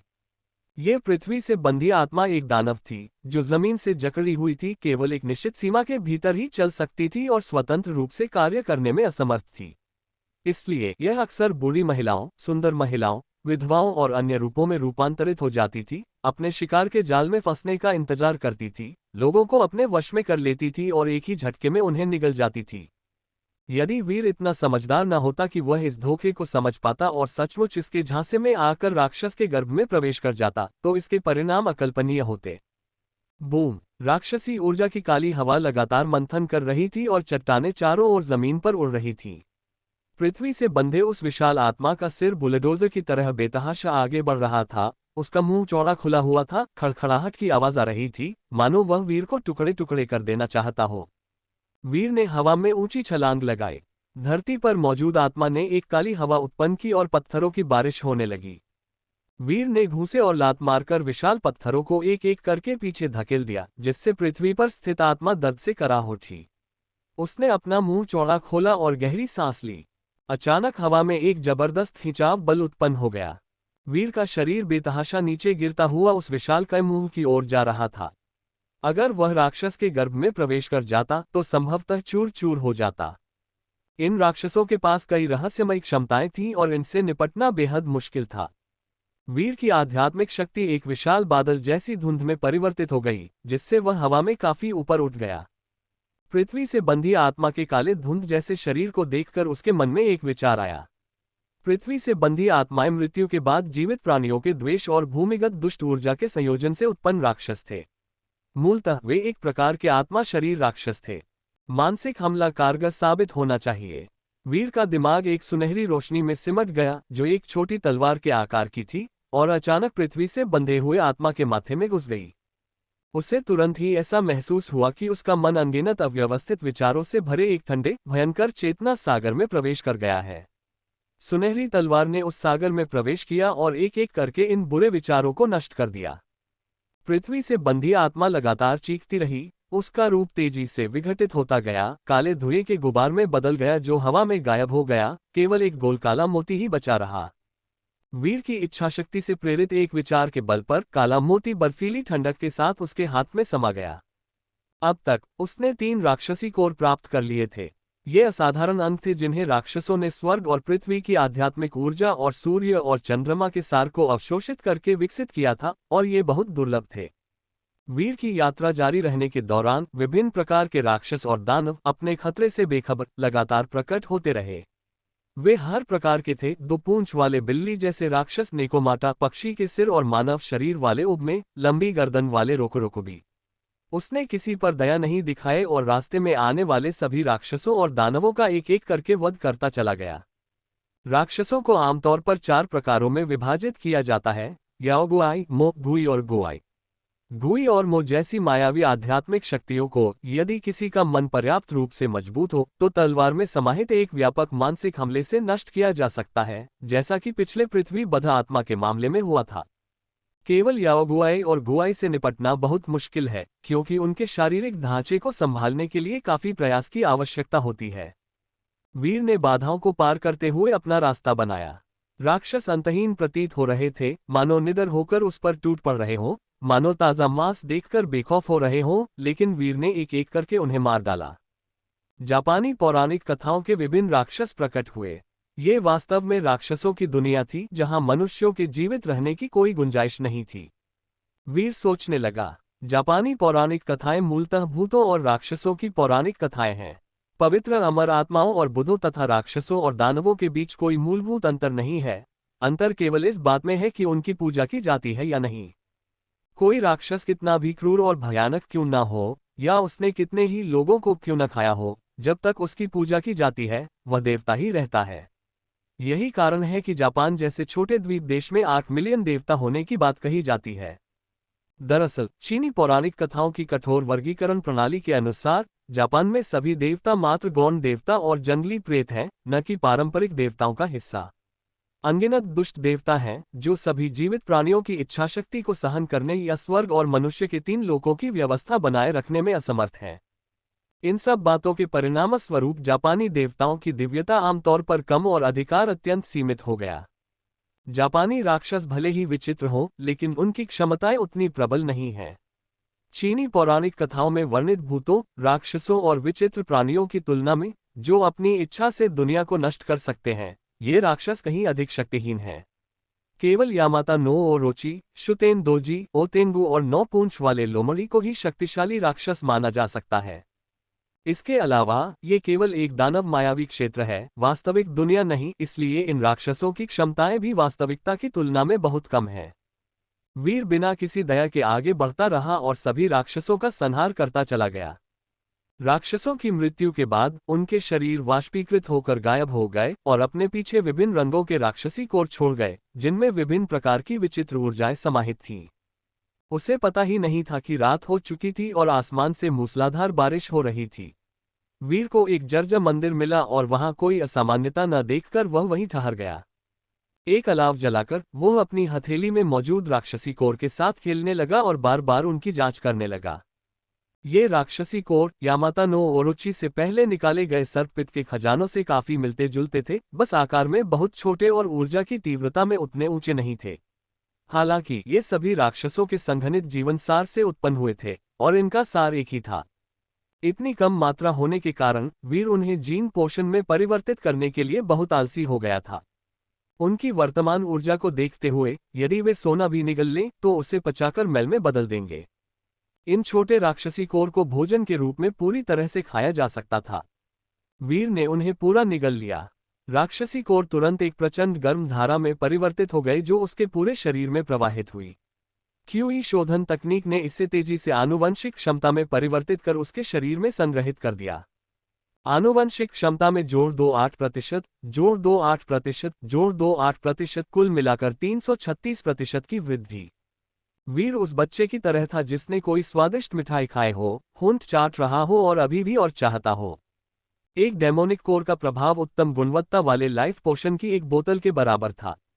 ये सभी राक्षसों के जीवन के सार थे जिनके महत्वपूर्ण प्रभाव थे। लेकिन वीर को स्पष्ट रूप से महसूस हुआ कि कुछ गड़बड़ है। क्या उन जापानी लोगों ने इन राक्षसी कोर को पाने के लिए इतनी सारी मुसीबतें उठाईं? ये बात तो बिल्कुल समझ में नहीं आई। अगर वह किसी अकेले जापानी व्यक्ति को पकड़कर उससे पूछ सके तो ये बहुत अच्छा होगा। दुर्भाग्यवश इस दानव मायालोक का विस्तार बहुत बड़ा था और इसमें प्रवेश करते ही लोग बेतरतीब ढंग से बिखर जाते थे। वीर को नहीं पता था कि वे लोग कहाँ गए, लेकिन कॉस्मिक यूनिवर्सिटी के दूसरे नामांकन मूल्यांकन में अभी भी 20 दिन से अधिक का समय था, इसलिए उसे बिल्कुल भी जल्दी नहीं थी। उसके पास जापानी लोगों के इस समूह के साथ धीरे धीरे समय बिताने का समय था। वीर ध्यान लगाने और अपनी सांसों को नियंत्रित करने के लिए बैठ गया, सोने के बजाय साधना करने लगा, बिना रुके लगन से अभ्यास करने लगा। बारिश बहुत तेज थी और देर रात तक नहीं रुकी। हल्की थपकी। बारिश में तेजी से आते कदमों की आहट सुनाई दी। ऐसा लगा जैसे किसी ने अलाव की रोशनी देखी और तुरंत मुड़कर सीधे उसकी ओर बढ़ने लगा। क्या ये फैंग मोजुन है या यामाशिता कुन या देवी? मैं यामामोतो इचिरो हूँ। दूर से एक तेज विलाप करती हुई आवाज आई, जो किसी आपदा से बच निकलने के आनंद से भरी हुई थी। वीर की आंखें अचानक खुल गईं। उसने देखा कि एक व्यक्ति, जो किसी प्राचीन निंजा की तरह काले वस्त्र पहने हुए था, मंदिर में बेखौफ होकर घुस आया। वीर को देखते ही उसकी मुस्कान गायब हो गई, उसके चेहरे का भाव अचानक बदल गया और वह गुस्से से चिल्ला उठा। बेवकूफ, तुम आखिर हो कौन? तुमने कुसांगी नो तसुर्गी गुप्त लोक में कैसे प्रवेश किया? उसके बोलने से पहले ही वीर का शरीर हिल गया और वह एक परछाई में बदल गया। उसके हाथों में पंजे बन गए और वह उस आदमी के सिर की ओर बढ़े, मानो उसे एक ही झटके में काबू में कर लेना चाहते हों।